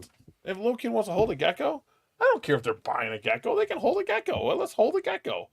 You know. So I mean, you get them people that are all high and mighty, like I am this. No. We put animals in boxes for our own pleasure. So I expected some kickback, and I really haven't got kickback since people know I'm doing it. I think it's amazing you're doing it. So I'm taking a different approach. I'm taking my mind and trying to bring the gecko mind into it. But now I'm learning that there's some ball python stuff that I can bring into geckos. You know, I don't think anyone that does. There's a few people do ball pythons and geckos, and they haven't brought this over, like the complex thing and the allelic. I don't think we have anything allelic in geckos. I don't think so. Well, no, we kind of do. I don't know how it works, but like you bring a tug to a tug or a gem to a gem, you don't get a super. But you breed it to a max snow, you get a super. Hmm. So that is sort of allelic. Mhm. I don't know. Yeah, that pretty much is allelic because they line up on the same line. so Yeah, but then they don't create a super because they're just a dominant when it's really weird. So we do got some stuff like that, but I think that leopard gecko people are, and me included, are just so wrapped up into our own production and knowing genetics that we don't open our mind a little bit. And the ball pythons are opening my mind, like the complexes. The complex things really got me going nuts. Like I get allelic, I get recessive and or incomplete dominant and dominant, but this whole, it's on that spectrum, like, you know, the complex. The blackhead spider thing blows me away. And then spot nose is on the spider complex. So I mean, spot nose. You breed spot nose to a spider, I think could be lethal. Yep. And a spot nose, a super spot nose, I guess, can be really wobbly. Like really, really bad. But I don't think I've ever looked up a super spot nose, but spot nose does really cool things. So if super spot nose is bad, we can stay away from super spot nose because we stay away from super spider's bad, but super pinstripe. Yeah, another one. You know, but pinstripe's pretty solid. So we can stay away from stuff like that and just, you know, it's got, like, yellow belly does it all the time. You don't want to produce ivories. When you have yellow belly opens up so much. It's the one that's allelic with everything. But you don't want to breed yellow belly because that ivory is going to, you know, take away the color of everything, right? So except at least a couple little yellow spots on it. That's about it. So you want to just make sure one of the parents have yellow belly. So if we can control that, we can control spot nose too. That's how I feel, and we just got to know how to identify it. And that's why I'm printing up this stuff here, and I'm literally going to be reading books just on them complexes. And the mahogany complex, I really want that mahogany, super mahogany blackhead, which we have a lot of blackhead. I have a lot of blackhead in my collection. And you're right, Frank. As someone's always upset, like, I'll give you guys a really big example. Okay, here, something that hurts me a little bit, but I just wasn't good enough back then. Okay, I wasn't a good enough person, but I wasn't good enough at podcasting. Someone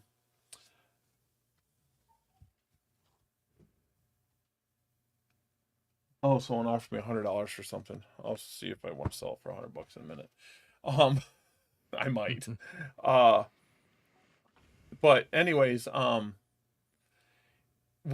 Radio. I was the first one that I know of to do a reptile radio show. Yeah, and then came along BLBC. Yeah, the Bush League. So I was the first one to do it. I had Al Caritz on, I had Venomous People on, and I did it through Blog Talk Radio. So Blog Talk Radio, I think that's what it was called. Yeah. Yeah. And basically you took your phone and you called into Blog Talk Radio. It wasn't an app. You called in, and then you run off the computer, you could let people in, and you could see a small chat, but you did it on your phone. You called a phone number. And then they can do it on the computer. Now you can do it on the computer. With a mic. So, yep. And so I was the first one. And I'm not joking. I'm not trying to be a jerk about it at all. I was one of the first, if not the first ones, one of the first ones that was doing it, because I owned the reptileroom.org. And my buddy Pat was in the radio, and he helped me. And it didn't take off. And then Bush League came along, and it took off a little bit more. But if you talk to breeders now, they don't even know about Bush League, and they don't know about me. They don't even bring us up. And Bush League and me, we butted heads at sometimes, and we didn't. But I think everybody butts heads with those guys. Yeah. So, but I was one of the first ones, if not the very first reptile guy to do it. But no one knows that. No one remembers it. I do. Yeah. And I'm like, oh, come on.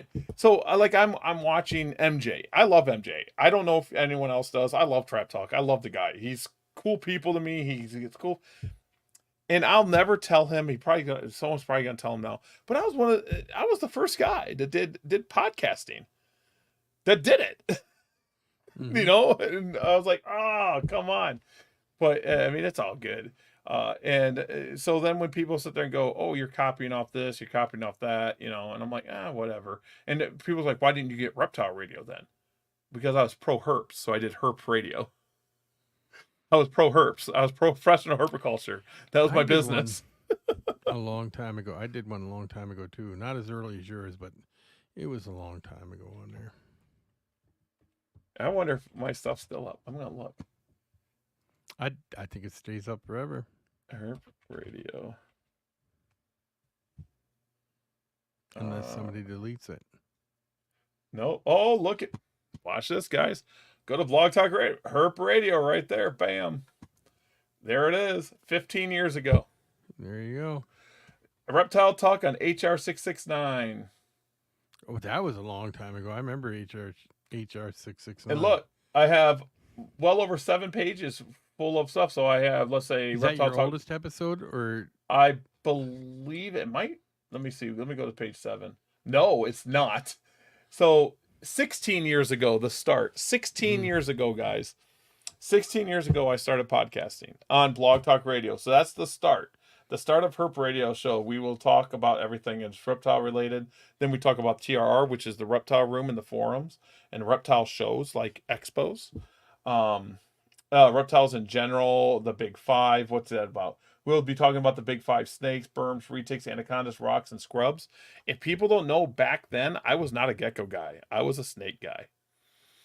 And I bred them snakes. I bred Burmese and retics and ball pythons. I love it when someone comes up to me like, "Gary, do you know what a retic is? You're a gecko guy. Do you know?" No, I don't. I just act like I don't know. I was like, no, I don't know. no? What is it? You got to inform me a little bit here. So the Reptile Room, 5 years old. Oh, see, here's another thing. The reptileroom.org is 5 years old 6 years ago. So I started the reptileroom.org 21 years ago. That's just insane to me. And I mean, I'm not upset about it, but I mean, it's just like, I mean, there's proof up that I was the first dog, there's proof. And I'll get people to tell me that there's no proof, that, oh, you don't know, there's no proof up. The only that I don't have proof is my YouTube channel, because it was taken down because it was broken into. There was like 4 of our channels in the reptile community got broken into, and we lost them. Lost them. Yeah, I remember when that happened too. And I mean, I had a huge following at that time, and that's why I did Herp Radio and stuff. And I was running 1 hour, 2 hour shows. Look at that, 2 hour. Oh, I took it down. 2 hour shows. And I mean, there's Al Kritz on there back in the day. I believe Jim Harrison got on. Kid's first reptile snake I talked about. Al Kritz, the Viper Keeper. Jim Harrison, I told you. Venomous Talk. I think Ray Gushaw's on one of these. Oh, he's cool. Yeah, so I mean, I just think it was funny. And so it kind of hurts when I hear people say, "Oh, I was the first podcaster" and stuff like that. And I'm like, well, 16 years ago. I didn't say 16, but if I was not the first, I was one of the first, and I would say I was the one listened to the most back then because of the reptileroom.org. As reptileroom.org was on fauna ranking, I was number 2 for the longest time. Brian Fry was a member on the reptileroom.org. So, I mean, Jim Harrison was a member on the reptileroom.org. So I don't know. That was my, it got me going a little bit when I heard that, like, oh, I was the first one. But I wasn't very good at it. I admit, if you guys listen to it, it's kind of cringy. Probably my stuff now was cringy.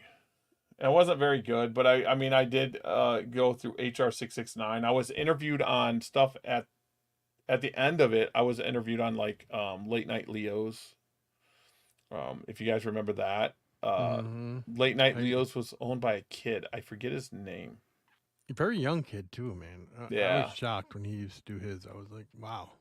I forget his name. That kind of sucks. And then Late Night Leos got David took over Late Night Leos. No, he did Gecko Nation. Late Night. Morgan took over Late Night Leos. So some of you guys don't know their names. These are all gecko breeders. They're all gecko people. I did a classifieds back then, the new classifieds. I actually had a semi okay classifieds. Semi. It wasn't the best. It was forum based. Um, that just, yeah, I didn't know that was still up. That kind of makes me good. I mean, I had well over 80 episodes. Wow. Wow, the chat breeding season coming up, racks and saving space, reptile chat, all the stuff that these people are talking about now, I did back 15, 16 years ago. That's hilarious. That's all good though. You guys should go check out Blog Talk Radio and look up Perp Radio. It'd be fun. Man. Yeah, I would still like to do a show on it. I used to do one too, but I always had a lot of fun over there. Blog Talk, I should look at it. I mean, I'm looking Because at it now. you could take callers in. People can call in and talk to you live, and I always enjoyed it over there. Wow, create your own reptile show, Blog Talk Radio. I think it's like $39 a year or a month. a month, Yeah. and then that's you can go at prime time and all that.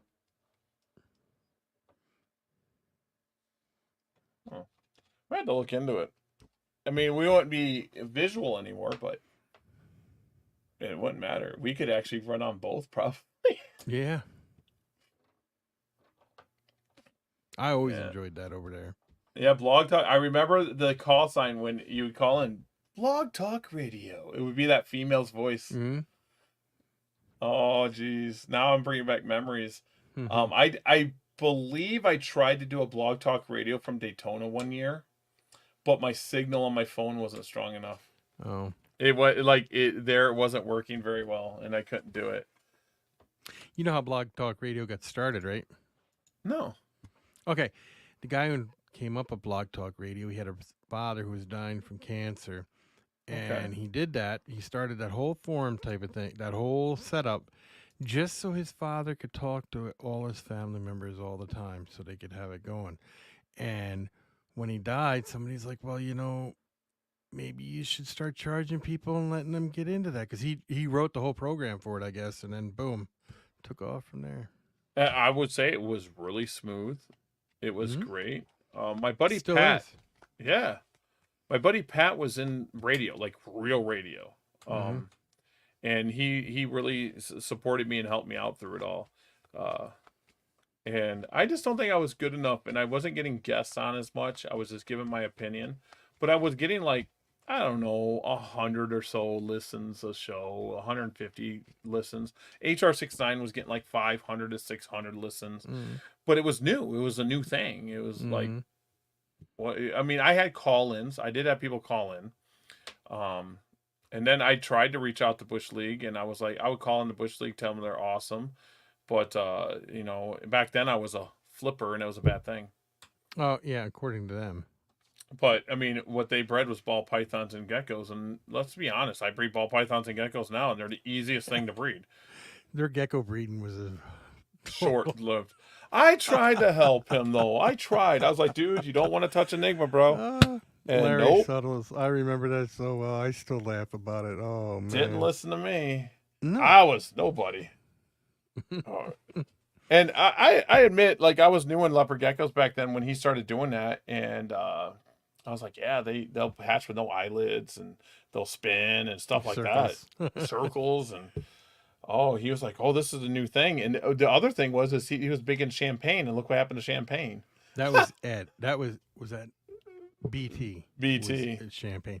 And I'm like, you know, it was new then, and then next thing you know, it's like you don't The really Wobble know what City. Champagne. Yeah, no. Yeah. So Like I mean, Super Champagnes, and I think it's a Deathworth too, ain't it? Like a hmm oh, yeah. There's people like them that had to put down everyone to get by. They had to. That's how they felt. They had to put down others to get ahead. They couldn't just be happy. You notice who's still here and not them, right? Mm-hmm. That's why I tell Everybody. people it's like, I mean, you look at the people that's in the ball pythons. I think my wife and I were talking about it. She goes, who's the biggest ball python breeders? And I'm like, well, Kevin's kind of getting out. Not getting out, but he's really slimming down. Cutting back. Like, Same with a Bob lot. Clark is cutting way back. Bob Clark's cutting back. So we got Garrick DeMeyer in Wisconsin, and I was talking to him. He's got like 700-ish females, but he doesn't Mhm. breed them all. Mhm. Garrick DeMeyer is an amazing guy. If no one knows Garrick DeMeyer, look him up. Amazing, amazing person. I mean, one of the best in the industry. If more people are like Garrick Mhm. DeMeyer, we'd be so better off. And I was like, other than that, I don't know. Brian's no longer. Brian was No. big. People don't know how big Brian was in ball python. He was a big breeder. So we got Bob's Balls, and then you got. I mean, there's a bunch of mid-sized breeders I would say that have 200 females or around there. You know, What the heck's his name? He's from Wilbanks. Oklahoma. Wilbanks. Wilbanks. That's who I was Yeah, thinking of, Wilbanks is huge. Wilbanks, I don't even know what he's got. Wilbanks has a lot. Canova's got a lot, but I don't think he has as many He's as very others. No, Yeah. he's very specific in what he has. So, Cano- but Wilbanks is huge. yeah, Wilbanks has quantity. Justin is, I don't even know how to say it other than he is an artist. Mm-hmm. The dude just he is a leopard gecko breeder in ball pythons. Mm-hmm. He just so awesome. Yeah. How many breeders do you have currently, Gary? Like ball pythons? 30, no, 42. 42 breeders. Did you ever see Canovas when he did the rat thing and they tried to tear him apart about it? Did you ever see that? I mean, that was ridiculous. People go crazy, man. People say the stupidest things sometimes too. It's just I like ball pythons because my girls do. Laura and Jillian love ball pythons. That's what they want. So now I don't know how to do things small, but 42 breeders is nothing. Mm-mm. I am small time. I am like a blimp on the blimp of the blip. Do I want to have 200, 300 ball pythons? Probably not. Never. A lot of work. I think if I produce 20 clutches ever, that's a lot. I mean, that's 100, 120 babies, 100 to 120 babies. Mm-hmm. I think my mass producing days are done. But when I say go big or go home, I want to understand everything about every genetic.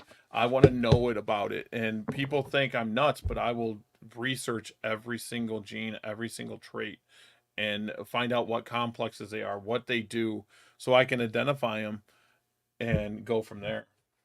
He saw the power of line breeding early, it seems. Yes, he did. Yeah, I agree with you. But Justin was a colubrid breeder, so he probably brought that from colubrids. I'm almost certain Justin was a colubrid breeder. I'm almost certain he did king snakes and corn snakes. Justin, I'm positive, yeah. Justin Kolboka. I'm almost positive. And someone can correct me if I'm wrong, but I think he did king snakes and corn snakes. I really think it mainly started with ball pythons though, because his uncle bought him the first couple that he wanted, and backed him, I said, financially to get him started, and now look where he's at. He produces some of the most. If you seeing him I see him online. Everyone's. When I go to his table, even when I was not a ball python person, I was in awe at his table. Mm-hmm. It was pure art, and his team is very friendly. I don't know if anyone's ever said anything negative about it. This team is friendly as can be. Justin is cool as can be. Just very good, down to earth people.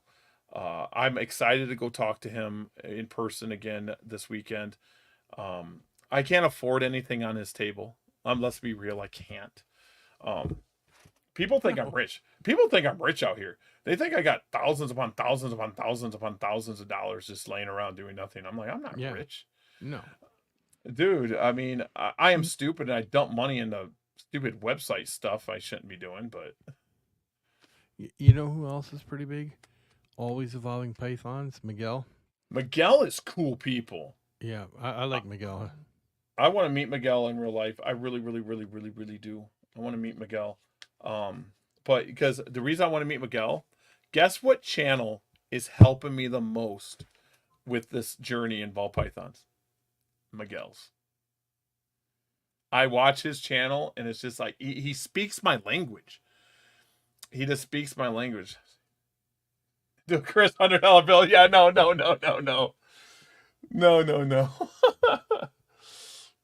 But yeah, Miguel. I've been watching Miguel's stuff, and I watch Justin's stuff, of course, and but Miguel is just he speaks my language.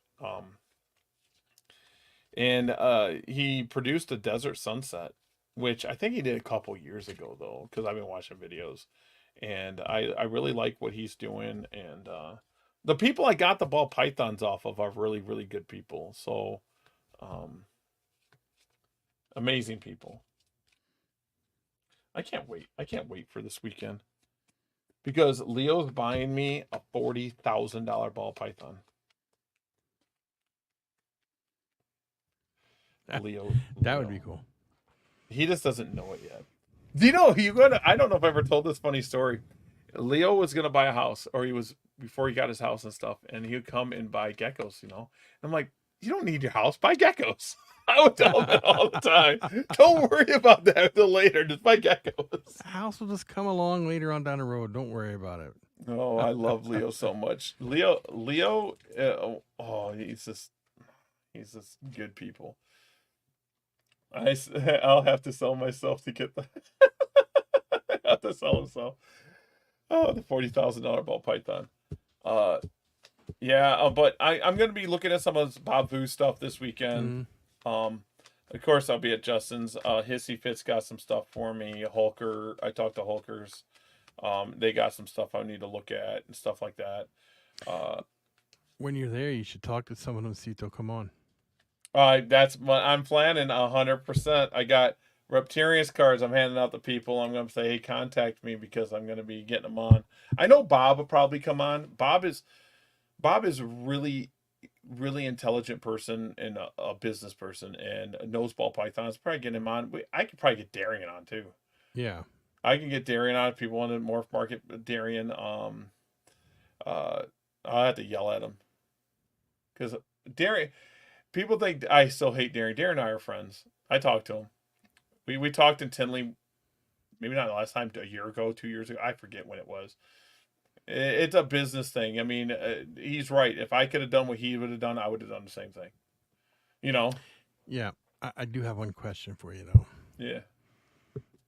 About the venomous bite that happened. Oh, we can talk about this. Now, there's all these rumors going around that they asked for stuff and people said no and all this. But you do have to understand that this individual did stupid things, number one. Number two, when they take their stuff and have to send it to him, then they're out. And when they're out, their staff is at danger. So I think the guy, I'm going to be honest, I would have never sent him anything because you have to worry about yourself and what you have going on. And you can't put your people at risk because he did things he should not have done and he knew he was doing wrong. Well, and I don't know. He has a big following, so I don't care. I don't. His following, Ken, he says I wouldn't, because I said some stuff, but I kept it respectful. And if he watches that, people that know him can send him this. I think he's an idiot. He acts like he knows everything, and that's his attitude. He thinks he knows everything. So he took the snake you don't want to be bit by, the inland tampon. You don't want to be bit by it. The AV in the country, there's what, 2-3 places with it? 2 or 3. Very limited. Okay. And I'll say it, Jim Harrison of Kentucky Reptile Zoo has it. Of course. But he deals with it daily. He deals with the inland tampon daily. People think that he's an AV bank. He is not just an AV bank. He's not an AV bank. Most of his venom he does for research, for medical research and stuff. So this Jeff guy was slamming Kentucky Reptile Zoo, Kristen and Jim over and over and over all the time. And then when he's bit, he expects them to send AV for his free handling. Well, you heard about what he said about people keeping it before he even got bit, right? Yeah, The that's what whole I'm thing saying. about, Yeah. you don't So need that. If you could use it, you're this, you're that, and now he needs it. I promise you right now, because people are saying Jim Harrison does not share his AV. I promise you right now, if I am bit by anything that I had, Jim would send the AV instantly. I'm a Because he knows you're responsible not- keeper. You're not free handling all and showing people you could hold Yeah. it this way. It's fine. You know it doesn't work So that way. Jim, I wouldn't even have to call. Laura could call Jim and just say we need this. Jim would help me. But that guy, I seen the video beforehand. Someone sent it to me. I didn't know he was bit yet, but he was already bitten when I watched the video. Him holding this inland tampon, just this is how you do it mid body. This is how you do it. You can control him. See, you can control him. I'm like, he's gonna get bit. You know, Sure he's enough. and sure enough, he was bit. That snake, and time is tissue. Al says it all the time. Time is tissue. So his kidneys, I still think he needs kidney replacement. I think so. I think I heard that. And the long-term effects, they're not even sure about that yet. That could be way down the road. He could run into some serious issues. That snake is terrible, and the way he talks now, he's back to talking that way. I mean, Of course. They so took if all you his animals, though. and they killed him. Yeah. And that's No, well, that's because what I nobody- heard. Yeah, well, I heard that too, but that's because most places couldn't take them in. Yeah, I mean, I couldn't take it in, and I wasn't even offered. I wouldn't be on the list, but there's no way I could take that collection. No. I mean, I have someone right now that wants to send me give me a Russell's. Russell Vipers are bad news, you know, They turn your blood to jelly. and they launched themselves. Mhm. They like an arrow. I was like, I just don't want to deal with that. I just don't No. want to deal with it. So I mean, the guy's a moron, and I'll tell him that now. He think he's a New York. I'm a badass guy, and he's just not. I Mm-mm. mean, we're all human. We get bit by that snake, and we don't get AV. You're dead. Oh, You're absolutely. dead. There's nothing that's going to happen for you. And then Dingo got bit. Did he? Yeah, Dingo got bit. He's in a coma right now. Wow. At first I heard it was a boom sling, and I'm like, well, a boom sling putting you in a coma. I was like, it does a lot of things. Why would he go in a coma for that? You know? And I'm like, that's a nasty boom sling bite. I mean, they usually make you bleed from every orifice and you just die. And I'm like, that sucks. But then I found out it was a green mamba. I was going to say it had to be a mama or a cobra or something. So a green mamba got him, and he's in a coma. He might be out now. Last I heard, he was in a coma. Which I know some people have feelings about Dingo, but I mean, I didn't even want Jeff to pass away. I don't want anyone to pass away. But I mean, these venomous bites, there's a reason you get bit. I mean, there's a reason. There's handlers like, look at Tom Crutchfield. He's never been bit. You know, and Al was bit, but that was out in the wild when he was climbing. He put his hand on a rock to pull himself up. It caught him on a finger. Yeah. That wasn't even from handling stuff. Yeah, Al's never been bitten in any of his captives. Mm-mm. And Al is a very big person about handling right. And Al keeps his own AV. Mhm. I know for a fact Al does. I know for a fact if he has a snake, he has the AV for it. And that's a responsible thing to do. You can't depend on someone else with to... a protocol book. Yep, with a protocol. And you could purchase a protocol book for $100. Any animal. Yeah, you could pay for any species or get them all for like $150, $175. Mm-hmm. I mean, anyone can. You guys can get it now. A protocol book that's for each species of snake that is kept. You want? Mm-hmm. Yeah. So, but an inland tampon is. I was gonna get the story. I've told you that story where I was in Hamburg and Mitch was gonna sell me a pair of inlands. I took them. I had them in my hand. I didn't even pay for them yet. I just had them in my hand in cups, and I went over to Al. I'm like, check out these, Al, and he just goes, Gary, you'll die. And I was a boom sling keeper, and boom slings are nasty as it was. Mm-hmm. And he just goes, these are a different level, Gary. There's no AV in the country at the time. There was none. And he goes, you get bit by that, you are dead. There's nothing that can be done for you. And I just took my friend's advice and I gave him back to Mitch. Mm-hmm. I was a boom sling. I was one of very few boom sling keepers back then. It was 17 years ago, 18 years ago. I was one of very few that had boom slings. The Muff Daddy days, right? Oh, Muff Daddy, yeah. And when him and that guy, he Mike, had wasn't that guy's name Mike? Mike, yeah. Rest his soul, rest in peace. He was a good guy. I talked to Mike more than Muff Daddy, whatever. I forget his real name. But we get venomous snakes, and they had some trap jaws or cottonmouths and some copperheads, and they had a gaboon. And I didn't agree how they fed it and all that. They would feed live, but yeah, I mean, the venomous community is close knit to me still, and we can get Ray Gusha on here. I can text Ray tomorrow and get Ray Gusha on here too. That would be a good interview. Ray Gusha, if you don't guys don't know Ray Gusha, he's one of the vets in the reptile community and venomous community. The story there is Gary's first reptiles, the venomous animals I've ever kept was from good old Ray Gusha. He sent me a Wagler's viper, a couple pygmy rattlers, and like 7 mangroves. Oh, mangroves are cool. Yeah, so because I wanted the mangroves, I wanted those, and I really studied them and figured out how to keep them alive from the wild. I lost a lot of them, but I figured it out, and then we bred them. I eventually bred them. But the pygmies, I was hooked. As soon as I had that Wagler's and I had the pygmies, I was hooked. My next shipment from Ray was boom slings. I went from Wagler's to boom slings, like that. So I mean, I did it wrong. Don't do that. Don't do it that way. I had shovel noses. I had a big venomous collection, and then I mean, the buzztails I was addicted to buzztails. I mean, westerns and Mojaves, Southern Pacifics and Easterns and mottled rocks and pygmies, and I had them. There was more ways to die in my back room than it was walking down New York Street. Oh man, I miss them days. I mean them were the days that the venomous people were on my forum, and I was blessed enough to have the top venomous keepers in the world to talk to every day. And that was good. Yeah, I mean, if I had venom questions, I could Brian Fry instantly. I still download Brian Fry's new papers. So do I, and I read them all the time. I just the venom complexes and stuff. It gets to me. I love to read them. Jim Harrison is Jim and Kristen.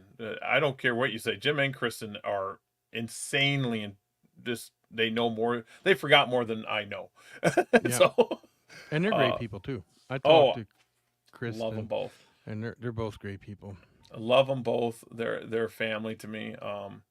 And Al's a brother from another mother. Al's my homie. I love Al. He saved my life that day. I probably would have died because he knew I wasn't ready yet. Because I mean, I had monocles at the time, so Naya, some stuff like that. It just, I had some dangerous stuff, but nothing Australian yet. And I wanted that Australian species, and he goes, no, you don't. And I probably never have one. I'll probably never get. No. It's just the AV is so much money, and there's none in the country, so it doesn't make sense to get one. And it's not like you get the AV and it stays good either. You got to replace it every so often. So and if you get the AV, you still will have problems, just like Jeff's finding out. So, oh yeah, he talked. Jeff, I was reading some of his posts. He's respect me, respect the hobby, respect the animal, and respect the foundation, respect the people there before you. And that's a big thing. I mean, people need to respect the people that are there before them. And I think that's why I get upset about some things, because that podcast thing. I was like, I was a founding person doing that. Yeah. But yeah, the venomous. We need to get some venomous people on here, because no one really brings venomous people on their podcast. No, but I think it would be great. Yeah. Too bad Dean Ripta ain't around no more. He would have been a good one to get. Yeah. I'd probably get Ray. Ray Hunter. Ray Hunter, Ray Gusha, and Ray Hunter. I could probably, because they all used to post on my forum. I'm sure you could, and that would be great. Ray Hunter, if people don't know, he self-injected venom. Oh, I think he still does. Don't quote me, but no. Well, that's because Bill Haas used to do that, and he used to be like best friends with Bill Haas. Bill Haas, rest in peace. I wish I would have been able to meet that guy. Oh, it would have been great. Oh, geez. I mean, some of the people, uh, like the Brian thing. I'll have I got a story because I don't think I could tell you anyway because Lori already knows. I already told her and sent her pictures. We were at a Reptile Expo, and me and Laura and Dylan and Brittany and Next Level, Jim and Anna, we went to dinner. And Gary always talks about reptiles and tries to get a deal on our bill. Okay, so I'm like, give me 50% off. I'll get you tickets to a scaled up expo or something like that, And come to find out, this girl used to be scared of snakes, and she started tearing up because of Brian Barczyk passing away, and she loved Brian Barczyk. So she sat there and said Brian meant so much to her, and I says, well, I can tell Lori that what you're saying. She put on a note, wrote a note to us saying how much it meant to her, that his wife was going to know how much it meant to her, what Brian did for her in her life, and was like, she was in tears. So we gave her shirts, we gave her tickets, all this other stuff. And I made sure Lori got a picture of that note. And until we see her, we're going to give her that note. Yeah. So when people talk bad about Brian, it really hurts me because that person was not a reptile person, but she stumbled across Brian's channel and lost that fear of snakes and got interested in reptiles because of that. See, and that's what it's all about. And she was crying because of his passing. That was a huge deal to us. I believe Jim or Anna has that receipt with that writing on it now. But when I sent it to Lori that night, I know it hit her. So I'm sure it did. And we can't wait to go to Legacy. We're sponsors. My friends are sponsors. We can't wait to go to Legacy. It's gonna be hard walking through there because I used to talk to Brian almost daily about that Shark Tank. Oh, I know. You told me that you talked to him every day about it. And it's going to be hard seeing that Shark Tank. I watched a video because I don't watch them as much anymore. And I should because, I mean, it's Lori. And I know Noah quit. Which people were getting on him about that. And I'm like, you can't. Brian wouldn't have got on him about it. Brian wouldn't have said 2 words. He would have said, you do what you want, son. Gotta live your own dream. Yeah, and Lori had one up saying she wishes he was here to see it all, because he could see it in his mind, and now we're seeing what Brian's seeing. So that was sucky, but this shows how much people can go out. And my wife said Uncle Mike. Uncle Mike is that dude changed my life a little bit. Just him being this cool. You guys don't know who my Uncle Mike is. Mike's Monitors. Uncle Mike, that's more good people. That's good people. So, but dude, it's already 10 o'clock, bro. I know, crazy. Time flies. Jeez, oh, peace. Got me going on a venomous thing, bro. Got me going on a venomous thing. Oh, Jeff guy's an idiot, and I could bring him on. I'll bring him on here and call him an idiot. That could be a Patreon video. That could be a Patreon video, and we could go to town. We can go to town because I want to try to keep this PG. I'll slip up here and there, but yeah, we can go to town on that. Venomous was my world for the longest time, and I'm known for Venomous here. So every time Venomous comes up to be adopted, everyone wants me to take them, and I'm like, gosh, guys, I got so much else going on. But good old Venomous. Yeah, you need some rattlesnakes.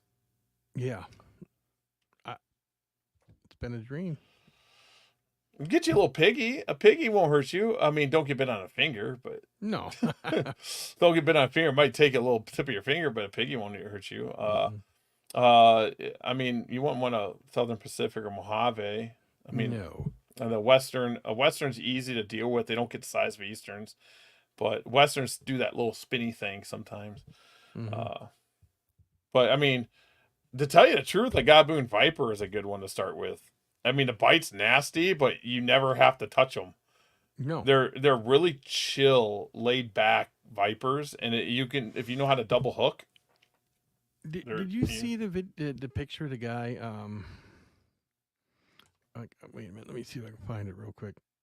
Is it the guy letting the kid hold a viper? Yeah. Yeah. The Oregon guy. Now, it's Birdman. devenomized, but it's not the point. When they bite, they don't let go. I wouldn't want to take a bite from a devenomized gaboon, no matter what. It'd be nasty. Me and Greg Madden were talking to James Mitchum of the UK. He's in the UK. And he was like, "Oh, this needs to be banned." And I had to jump on there. I was like, dude, I probably was the most outspoken person, or one of the most outspoken people against devenomization. And I actually sued one of Venomoid.com's sister companies because they used the Reptile Room as their name. And I had it registered. So Ray Gushaw gave me the money for the lawyer. So I was up against it. I was going to town. I was trying to find anything. Jim Harrison found some cobras that didn't regenerate. They repaired their venom glands that was left behind. They became venomous again, and one was done by that veterinarian out of New York. Oh. So Yeah, I was using this, and it didn't change nothing. No one cared. So I'm like, I don't know how to fight it anymore. Venomoids are dangerous because you let down your defensive wall thinking, oh, they're devenomized, but all it takes is a section of that venom gland to be there, and they can repair it. They can repair the duct. Now use it. Yes, I've never seen it in Gaboon vipers. I've never heard of it in Gaboons, but cobras, elapids have done it. I know for a fact, and we've got proof of it. Yes, I was gonna say Jim did a big thing on it. Yes. Ray Gushaw had I believe it was a king that was devenomized, and it was through a rescue, and I forget who devenomized it. I forget who it was, but it bit a paper towel roll and soaked it in venom. So these cobras the elapids are repairing their venom glands and ducts a little bit more. I don't know if a Gaboon viper's ever been known to do it, but I don't want to be bit to find out. No. A Gaboon viper is another one. If you get bit by it, even with AV, you could die. Absolutely. I mean, I think the best one, if you're going to get bit by something, is probably something like native to America, like a rattlesnake. You know, one of the rattlesnakes native. I still wouldn't be bit by any of those. No. But yeah, Venomoid.com. Oh God, I used to hate that place. There was a guy that owned Venomoid.com, and he was friends with the vet, and he ran it, and he sold stuff and gave information on Venomoid.com. I don't believe Venomoid.com is a thing anymore. I don't know. I did remember looking on there before. Nope, it's not. Venomoid.org. I'll just make sure.